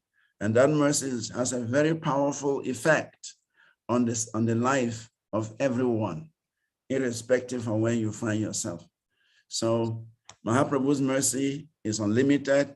Mahaprabhu's mercy is very powerful, and Mahaprabhu's mercy is very much transformational. And anybody who comes in touch with it will be transformed. And that we are seeing in our own lives, where we have come from. We're meat eaters, we're drunkards, womanizers, whatever you can think of. We're into all these things. But now, just by associating with devotees, now, just by chanting the Hare Krishna Maha Mantra, now, just by participating in this Krishna consciousness, we are also trying to become saintly people. So it is the power of association, is the power of the mercy of Sri Chaitanya Mahaprabhu, is the power of Krishna consciousness. Hare Krishna, thank you so much for the answer. It's very applicable to all of us. Myself and Govinda Prabhu, we were having a discussing about this topic some time ago. And even though we didn't know each other for so long before we became devotees, it's like our paths got crossed. Whatever I was doing in my childhood, all the nonsense I was doing, he was also doing the same thing. We kept talking. But how Prabhu is saying something so beautiful in the chat room, which is really to buttress what you said, and that should also satisfy Mother Brajatarini and all of us. Says, Hare Krishna, there is the second birth through initiation, wherein we inherit the qualities of the Guru, who is our spiritual father. That's right. So with the Diksha, the devotee is dead to his old qualities inherited from biological parents. That's the beauty of devotional service. Twice born. Twice born. Yeah, when we take initiation, we take on the qualities of the spiritual master. So that's good. That's the benefit we have. Thank you for sharing that. Shri Govinda Prabhu, please, you may unmute and go ahead. You are muted, Govinda Prabhu. Okay, good. Hare Krishna, SRIVAS Maharaj, please accept my respectful obeisances. Govinda Prabhu, my obeisances. Hare Krishna. Hare Krishna. Thank you. Thank you very much. Thank you, devotees. This is a very wonderful, sweet nectar flowing. Flowing. From Krishna.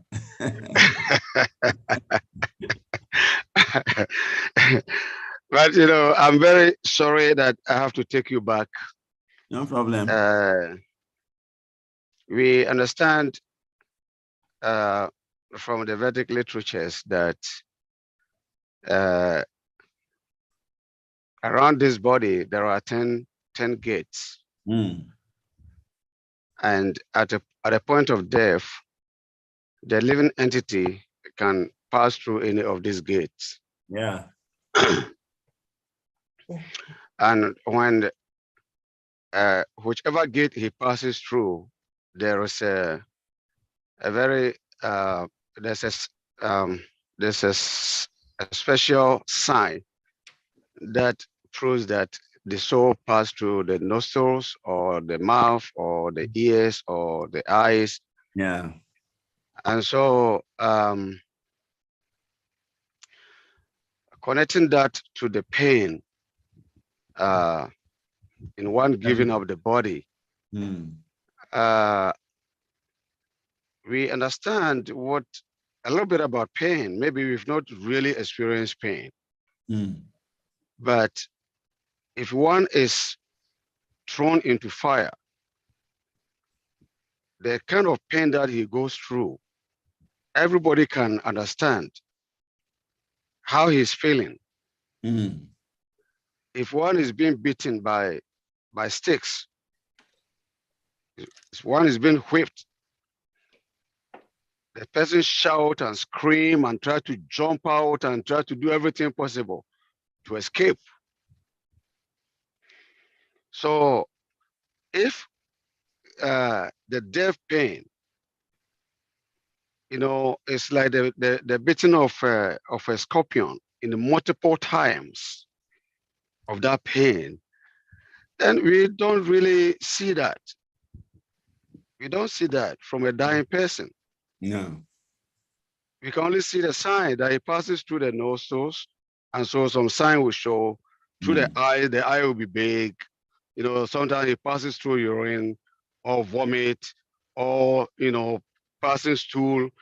The symptoms will show, but that kind of pain that we are talking about is so intense that if that is actually true, then we don't see that physically exhibiting by a dying person.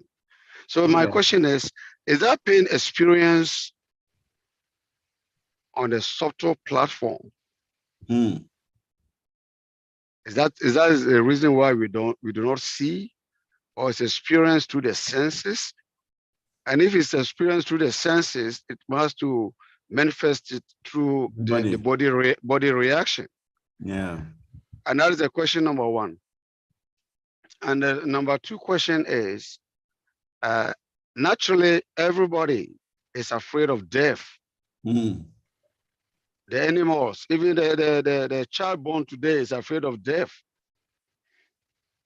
And in course of your lectures, you did mention that the living entity, death is like a strange thing to the people in the spiritual world because there's no death there. Are we afraid of death because it's something strange? It's not part of us. And we find ourselves in an environment where we experience such things. Is that the reason why we are afraid of death, or because of the pain? Well, thank you for your questions. The first question concerning the pain at the time of death actually said the time the soul is snatched from the physical body, that is when that pain is experienced. When the soul you see, the soul is very attached to the body. So when the soul is being dragged away from the body, that moment of separation between the soul and the body is said to be as painful as 25,000 scorpions. That's what the Vedanta Sutra says. So it means that it is more of a subtle thing, because the soul is being detached or being snatched from the body. So it is said that the junction between the body and the soul is the false ego.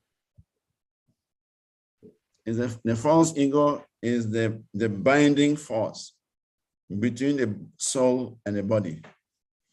If the false ego is not there, then one can easily float. One can easily realize that I'm spiritual, but the false ego serves as a knot. It serves as a rope that binds the soul to the body. So at the time of death, this knot is broken. And so that breaking that bond, breaking that knot is where that pain is described. But exactly how the pain is felt is not is not very easy to explain.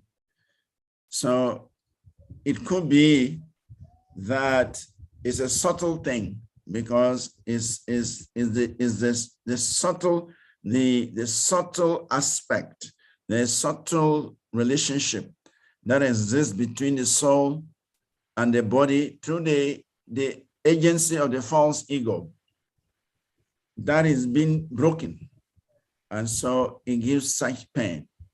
But that means that it is subtle, because the false ego is subtle, the mind is subtle, the intelligence is subtle, and all these are connected to the soul via the false ego.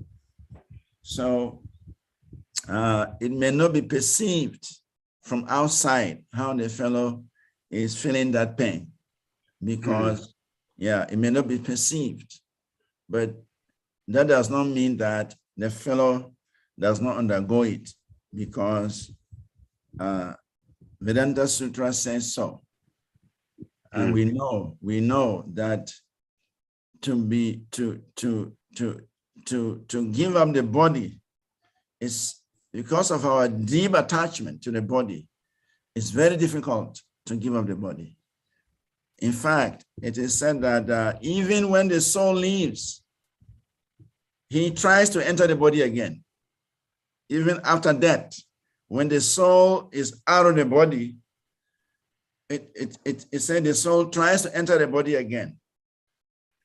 But the Yamadutas do not allow him because of the attachment. We think this is me, this is my property, this is I.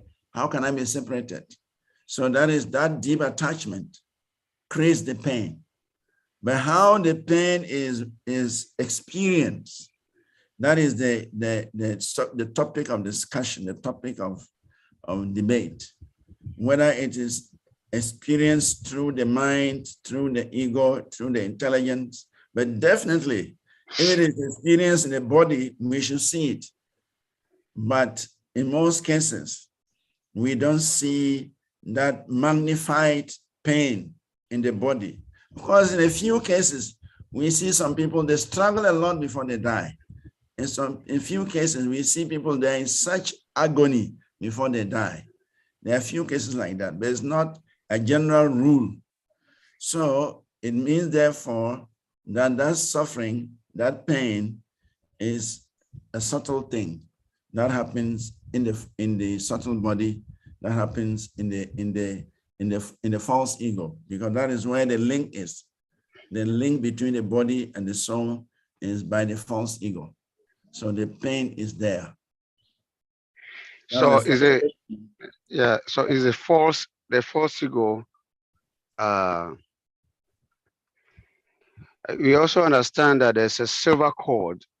Yeah. And that silver cord is in connection with the subtle body. To the physical body. To the physical body. Yes. And the understanding is when the silver cord is being severed from the physical body, that's where the soul lies. So the false ego lies in the silver cord. And if the cord is broken, as you are explaining, if that false ego is broken, and that is where the pain is experienced, then the same false ego goes along with the soul. The three elements that form the subtle body is still there. Yeah. But he has lost the body. So that loss of the body is where the pain comes from. Because the false ego doesn't really want to give up the body, but he's forced to give up the body. And so that moment when the false ego is forced to give up the link between the body and the soul, that is the moment of pain. So then where is the silver cord placed in this situation? Well, the silver cord is the silver cord simply explains that there is a link between the physical body and the subtle body. I think the silver cord is what the Christians and other schools of thought refer to as the silver cord, is what you're referring to as the false ego. It's just different terminologies used. Yeah, the people, the mystics, they say the silver cord extends from the navel of the physical body to the navel of the subtle body. And they of course, we don't, our philosophy doesn't mention these things very much. Yeah, we don't find them very much. But some other yoga groups and other mystical groups, they talk about this silver cord a lot. So we can only say that this silver cord they're talking about is the false ego. The link, it is our scripture says the link between the soul and the body is the false ego. And they say the link between the soul and the body is the silver cord. So as Prabhu Sadi was saying, it's a matter of terminology. Yeah, it's a matter of terminology, because as soon as the false ego is removed, or the false ego is broken, then it means that the body is gone. The soul is no more relating to that body. So similarly, as soon as the silver cord is broken, it means life is finished with this body. You have nothing to do with this body anymore. So we can say that silver cord is just the false ego that links both body and soul. And so the pain in separating the soul from the body is experienced when the false ego is broken. And that is when that pain is described, that it's equal to 25,000 scorpion bites. Hare Krishna, if I may share this with you all, okay. Due to the nature of my profession, on average, I attend to a dying person. Okay. On average, at least once a week.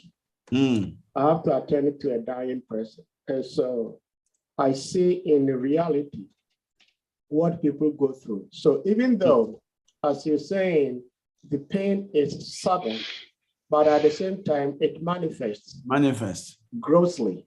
Just as when we are in love, it's subtle, but it manifests the love manifests grossly for people to see that, yes, we are in love. And so those who come, those who are sinful, that have to be taken to Yamaraj's court. When the Yamadutes come, the way it's described in the scriptures, how fearful they are, these dying people see them. They see them, yes, it's true. And seeing them alone is so painful. And depending on, that's why I must say I really thank Krishna, because I love my job. And I try to see what the scriptures are saying in real life. At least once a week I see it. And so when the Yamadutes come, the Yamadutes can also be mischievous. And so it's just like, if I may use like a very graphic description, it's like having a very sharp knife and having another blunt bread knife. So when someone has a bread knife, it has rough edges. So when you cut with a bread knife, it causes pain, but it doesn't sever whatever you cut in so quickly. But when you have a very sharp knife, you cut sharp and it goes. And so those who are pious, a very sharp knife is used to cut or sever the false ego from the body. But those who are very sinful, these Yamatutas are big rascals. they use bread knife. They come, they cut, and then they go. They don't even stay there and cut. They cut, they go, and they come back. They cut. And so many people go through this pain, and it's so painful to see these people go through this pain. And so maybe sometime we can give like a workshop, a seminar on the dying. The process of dying. Yes, it's very, very, very painful. Like Prabhuji, you described it like 25,000 bites of a scorpion. It's so painful. And it's so painful. That's why some people, they have to move their bowels because it's so painful. And sometimes when the pain is so severe, it knocks you like unconscious. You don't even have the energy to scream or to yell. The pain is so intense. So whatever the scriptures say is true, is real, even though we may not experience it the way we would like to experience it, but it's true. Arichakra Prabhu, are you ready? No, there was a second question. I'm ready. Oh, sorry. Okay. And Govinda has a second question. Okay, no, Prabhuji, his second question was, okay, probably you can repeat. Yeah, the second question was about the fear of death. Yeah. That naturally all living entities, everybody is afraid of death. Because it's foreign to us. Is it because it's unnatural to the living entity? And that is why we are in a realm of death. And the soul is not used to these things. Is that the reason why everybody's afraid of death? Yes, I think there are two reasons. One is attachment to the body. That's one. Two is it's unnatural for the soul also. Death is unnatural. We are not supposed to experience death. But because we are in a body, we must experience death. And then in addition to that, we also have developed such deep attachment to the body, we don't want to give it up. So we are scared having to go through that experience of terminating our relationship with the body, which means terminating our relationship with all other things related to the body. So in the light of this, one is scared to think of that death means that I'm going to give up my body, I'm going to give up my relationship, I'm going to give up all that I have, all that I know. And then what is more is that one doesn't even know his destination. That's also another factor, because people don't know their destination. They don't know what is going to happen to them after death. That creates a lot of fear. So therefore, we are scared to the teeth because of these reasons. But as we gain knowledge from the scriptures, from devotees, the situation becomes lighter, because at least we understand that when we die, as devotees, we have a better opportunity. Either we go back home or we are elevated to a better situation. And then with the knowledge that the body is different from the soul, so when even the body dies, the soul still lives. And then the fact that death is not the end of life.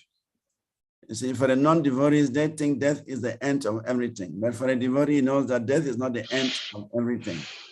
So these things lighten the burden. It reduces the fear of death in a devotee. But a non-devotee who has no knowledge of these things, he's in great fear, because one, he doesn't know the future. He doesn't know what's going to happen to him after death. Two is that he's attached to his body and anything related to the body. And third is that it's unnatural. It's unnatural for us to die. Death should not be something we should experience, because by nature we are eternal. So these three factors creates the fear of death in the soul. Well, thank you so much. Thank you. There is another contribution from Srimad Varaprabhu. He's saying, talking about pain that people experience at the point of death. Says only Krishna as super soul can experience the pain and pleasure in everyone's body. That's right. No human being can experience pain or pleasure beyond his or her own body. Yeah. So we can only imagine what someone is going through, but in reality, we are far from knowing the depth of an individual's inner feelings, which is so true because in medicine, you are also taught and trained to a point where you kind of understand that different cultures deal with pain differently. Because an African or an Indian, the Indians, Africans in particular, do not, and especially from the Middle East also, like the Islamic nations. Yeah. The way they deal with pain is different from Westerners. I see. Yeah, a Westerner may have a pain, if you should grade it from 1 to 10, it might be grade 9. If an Indian has the same pain, he will grade it to be like maybe 2. You can tolerate. You can tolerate. Yes. Because of the upbringing, we go through so much that what is painful to some people is not painful to us. Yes, and using myself personally, there were a few times I went to the hospital, and what I was going through, the doctor was surprised that I was sitting in front of him without any sign of pain, you know. Because I can tolerate it, but others cannot tolerate it. So like Prabhuji is saying, only the person having the pain really knows the depth of the pain. Yes, true. You can only have a clue from the external experiences we see him or her doing. So that's very nice. Maybe Harichakra Prabhu may be the last person. It's been more than 2 hours. Harichakra, please unmute. Hare Krishna, can you hear me? Yes, we can hear you. We are hearing you, Prabhu. Yeah, Prabhu. My question is in line with who even asked the. I think Sir Dave is the one who asked the question, and Kavi Kanapura Prabhu also continue with it. Yeah. But before I ask my question, I just want to ask your permission. First, I did not even offer my obeisance. I said my humble obeisances at your lotus feet. All glories to Prabhupada. All glories to God, all glories to Prabhupada. If you permit me, I would just want to give a little comment, just a little bit of comment on the issue of that when we die, the Christian philosophy that we die and we remain, and then for a period of time before the body is resurrected again. Please feel free. Comment. Yes. In the first place, that one is a misconception. A lot of the Bible never says anything like that.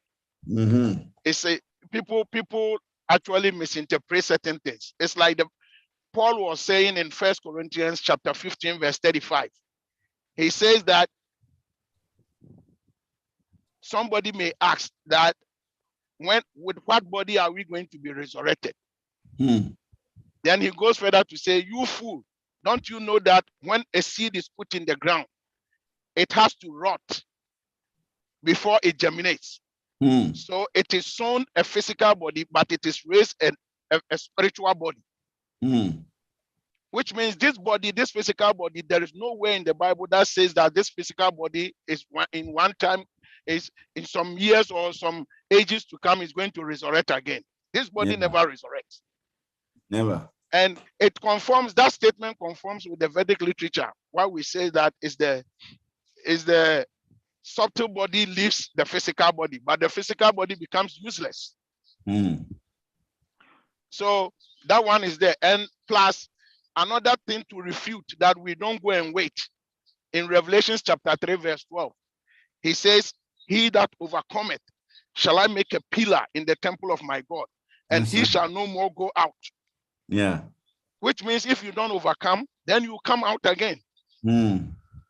So if that statement is there, and there's another verse, I've forgotten it, but I'll find it by Anessa to put here, where the Bible says judgment is there for the unrighteous. Yeah.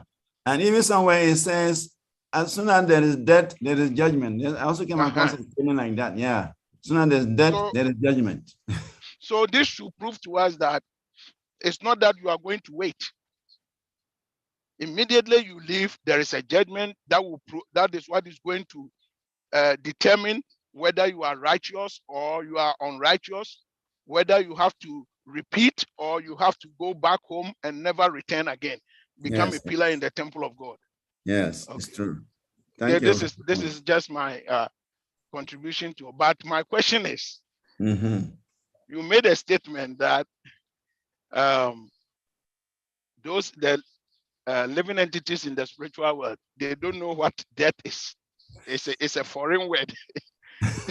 So my question is, if the soul, because I know and I've heard that once you are in the spiritual world, it's the soul that is there, the spiritual body. And the spiritual body is the embodiment of full knowledge. Yeah. Bliss and eternity. So if it's full of knowledge, how come it doesn't even know what death is? Okay. Well, I see your question. You see, the fact is that that is not considered knowledge. If you look at Bhagavad Gita chapter 13, verses 8 to 12, it talks about the elements of knowledge. Chapter 13, 8 to 12. 8 to 12. Yeah, it talks about the process of knowledge. So it mentions humility, pridelessness, nonviolence, tolerance, simplicity, approaching a bona fide spiritual master, cleanliness, steadiness, self-control, renunciation, objects of sense gratification, renunciation of objects of sense gratification, absence of false ego, the perception of evil, of birth and death and old age and disease, detachment, freedom from entanglement with children, wife, home, the rest. You see, this is in reference to cultivating knowledge from the material world. That is for the conditioned soul. The Kshetra Gya, the conditioned soul who is now trying to cultivate knowledge. These are the list of elements or qualities he has to cultivate. So from our end here, going back home, back to Godhead, we need to understand the evil of birth, of death, of old age, and disease. But in the spiritual world, these things are not there. In fact, the knowledge we are talking about is, we call it, says Sat Chit Ananda. Sat Chit Ananda. Chit means spiritual knowledge. Ananda means spiritual bliss, and Sat means eternality. So that Sat Chit Ananda is devoid of material knowledge, is complete spiritual knowledge. And so because in the spiritual world there is no death, they only have bliss, they only have Chit, and they only have Sat. So there is no question of death, there's no question of disease, there's no question of old age, there's no question, these things are not there. So the knowledge we are talking about in the spiritual world means spiritual knowledge, not material knowledge. And it's only when we enter the material world that we are exposed to the problems of this material world. But those who are in the spiritual world, it doesn't exist. It is not part of their interactions there. Their interaction is just Satchit Ananda, bliss, eternality, and spiritual understanding. So there is no manifestation of these material circumstances that brings up the issue of death, old age, and disease there. But that does not mean that they are not complete in their knowledge. You see, it's because this knowledge is avidya. We have vidya and anavidya. This knowledge of death, birth, old age is considered avidya. It is not part of the material, the spiritual creation. It's part of the material energy. And so because these souls, they are not in touch with the material energy, so they don't have anything to do with this birth, death, old age, and disease. But those of us who are on this side of the creation, who are in the material world, we need to perceive the evil of this, and then we can detach ourselves from it, and then we can go back home, back to Godhead. So in the spiritual atmosphere, there is no issue of birth, there is no issue of death, there is no issue of disease, and there is no issue of old age. It is considered avidya. It belongs to the material energy. And the pure spiritual energy is eternality, it is bliss, it is knowledge, and that's it. So that is what the living entities are enriched with in the spiritual sky. But when you come into the material world, then you come face to face with all these challenges: birth, disease, old age, and death. Hare Krishna, thank you so much. It is not in the same Thank you. Reason. I understand that, see, this material world, we talk about this material world, and almost all the time we have nothing good to say about this material world. But there is something good about this material world also. Okay, share with us. We have something that those in the spiritual world don't have. Okay. And that is why Krishna has to come to this material world to relish what he and the citizens in the spiritual world are missing. And that is, Krishna does not have any enemy in the spiritual world. Okay. And so he cannot perform any lila in the spiritual world where he has enemies. He has to come to this material world to have somebody like a Kamsa, you see. And so, sorry. And so I understand that what Prabhu Govinda, Chakra Prabhu is asking, they do not know about this because it does not exist in their domain. Their domain. Yes, but that does not mean that because it does not exist in their domain and they are not aware of it, make it them any less of being in knowledge. They know, but it just doesn't happen in their domain. Just as there is nobody in the spiritual world who is going to act as Ravana in the spiritual world.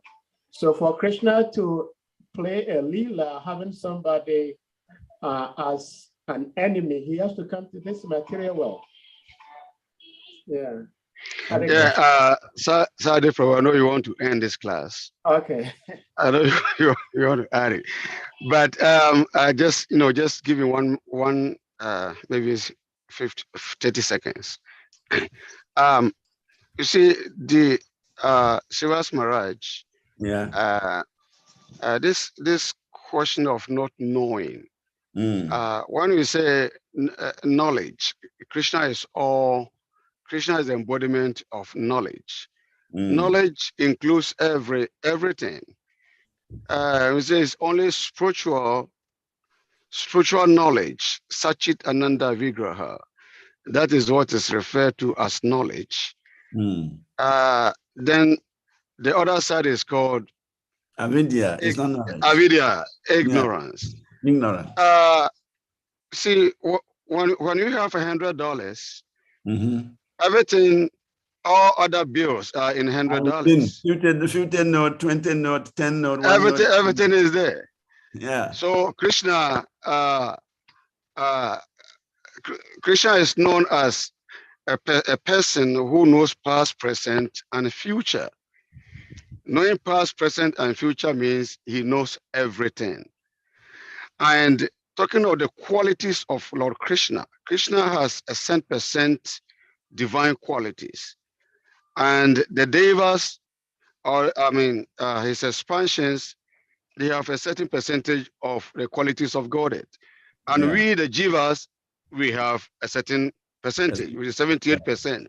Yeah. So we are limited to know.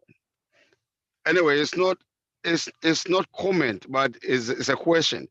Is it because of this that we are limited to know what is happening here in this material world? Because if we have this knowledge, like we have knowledge that like Krishna, who knows past, present, and future, who knows everything because he created everything.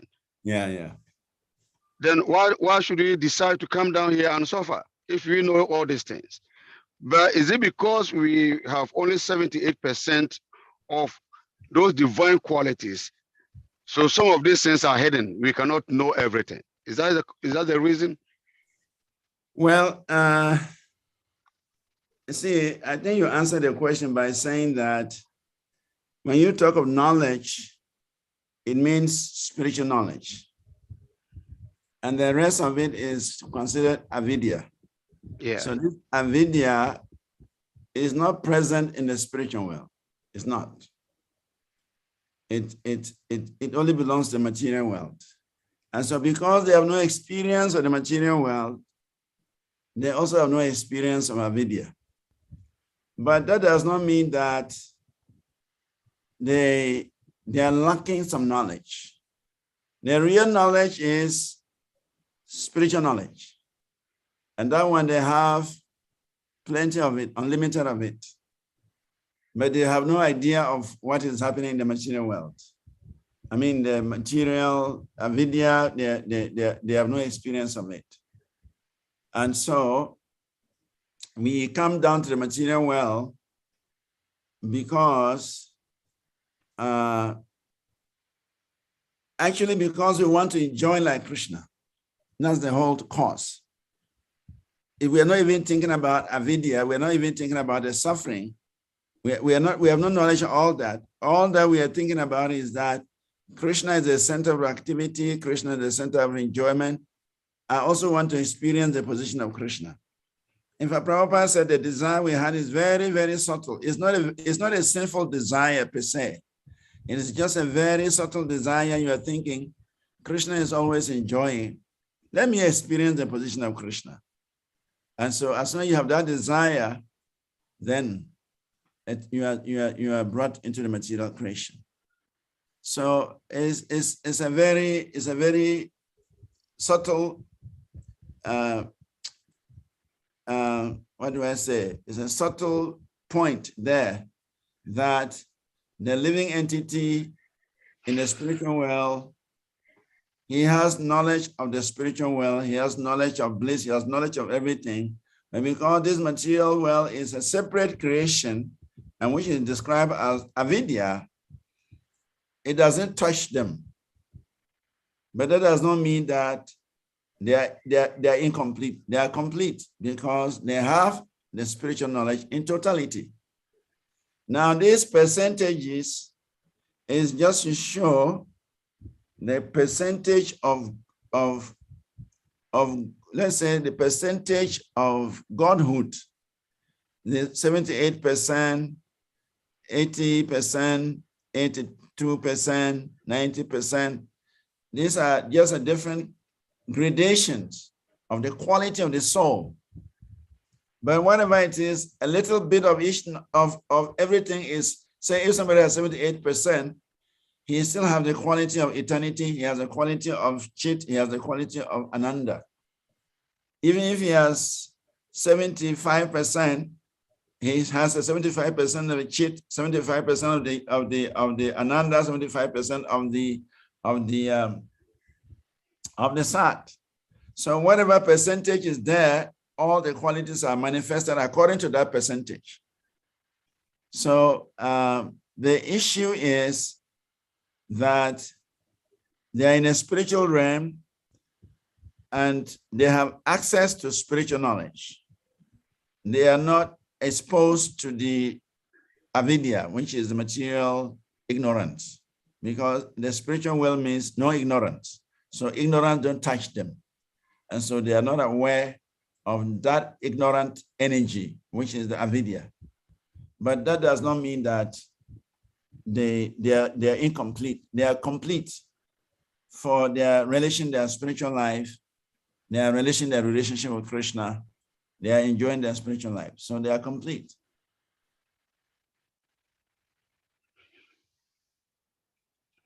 Hare Krishna. Hare Krishna. Hare Krishna. Thank you. Hare Krishna. So thank you all for your patience. And thank you very much, SRIVAS Vanacari Prabhu, for your time and your love. Salika, you have something to say? Yes, I wanted to say something. In the first place, you're on the spot now. I want to just tell you that you're already on the spot now. But because time is fast spent, I will let you go today until on the 20th. Because yes. I was thinking you're a doctor before, but now you have proven to me that you're a philosopher. That thing Krishna is not experiencing the spiritual world that is coming to experience here. I want more details. Yes. It's a deep subject matter. Yes, yes. Because yes. if Krishna cannot experience something, then it means there is something that is not explained yet. But for the sake of time, we'll leave it. When we get to the philosophy class, we'll discuss more about that. Okay, but I want to also use this opportunity to thank His Grace, SRIVAS Vanacari, for these wonderful discussions and presentations. Thank you so much. We are grateful for your depth of knowledge and exposition. It's very wonderful. My obeisances to all of the devotees. Hare Krishna. Yeah, Hare Krishna. Oh, Vishnu Prabhu. Hare Krishna. Hare Krishna. Happy to see you. Yeah. Hare Krishna. Jai, jai, jai. So even jai. So what do you have for us? Yes. Yeah, just the point of those who say about in the spiritual world, and those in terms of not being aware of what goes on in the material world. Okay. Because material world is a dark place. Yeah. It's a place of suffering. And usually the men of the spiritual world, sometimes they look down and they see the suffering, living entities. And when they see the sufferings, and because they cannot tolerate the suffering, so they come down. Like in the BHAGAVATAM, when Gopal Kumar was in the spiritual world, that time he was with Lord Shiva. As he was with Lord Shiva, he saw some living entities from Vaikuntha. They were coming, and they were actually going to the spiritual. They were actually going to the material world, to different material universes. So Gopal Kumar was asking that who are these effulgent personalities? Where are they going? Where are they going? So I think it was Ganesh who told him that, well, this particular person, he's going to the planet, he's going to the universe, to Brahma's, the four-headed Brahma's planets, in order to deliver the suffering jivas. And this other one, he's going to the eight-headed Brahma's universe. So in this way, it was explaining how different personalities from the spiritual, they will go to different universes. Just to awaken those sleeping living entities, because the great personalities, they can't tolerate the suffering jivas. They cannot tolerate it. So that's why they preach. Just like Srila Prabhupada will say that my Guru Maharaj is a Vaikuntha man. He's not a man of this material world. Like Srila Prabhupada also was also a Vaikuntha man. They were not men of this material, but they come here specifically when they say the suffering jiva. After all, you see in your city, you see the prison house. You know what goes on in this prison. You know what goes on in the prison house is a place of suffering. But from time to time, you want to go there. You want to see how you can actually give enlightenment so that people can get out of the prison house. So material world is a dark place. What is it? There's nothing to be known. There's nothing to be learned about the dark place. So we just it's not that Krishna's pastime is incomplete because in the spiritual world there's no demon. No, that is kind of that's a little bit of my word. Everything is complete there. Actually, sometimes some of these pastimes are imagined. Sometimes the pastimes of Krishna killing the demons. Sometimes they are imagined. Actually, Satan Goswami, he put this very, very nicely in the BHAGAVATAM. Everybody should read that book. But sometimes, even in the spiritual world, there was imagination that Krishna is is chastising Kaliya, is chastising Krishna, is it's going after Aristasura, Vasasura, even just as an imagine.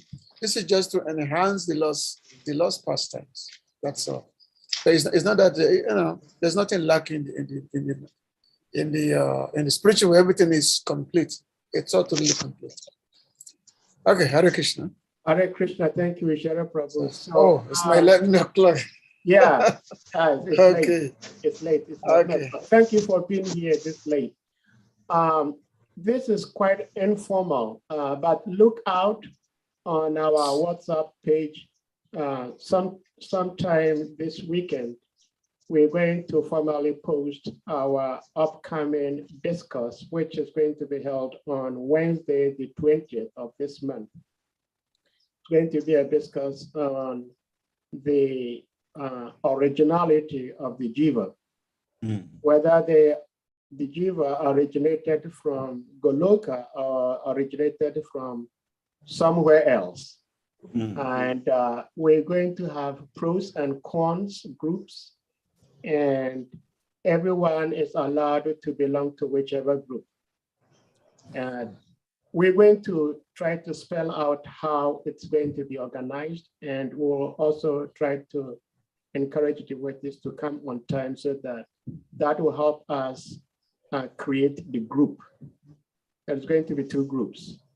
So if we do not come early, then you will have no group to join. Okay, but we're going to do that sometime this weekend. Thank you all for being here and being patient, and thank you so much, Sri SRIVAS VANACARI, for the wonderful class. So at this point, we're going to humbly request all the devotees to kindly unmute, and then we chant Big Hare Krishna to express our appreciation to our speaker. Jai. Hare Krishna. Hare Krishna. Hare Krishna. Krishna. Krishna Krishna. Hare Hare. Hare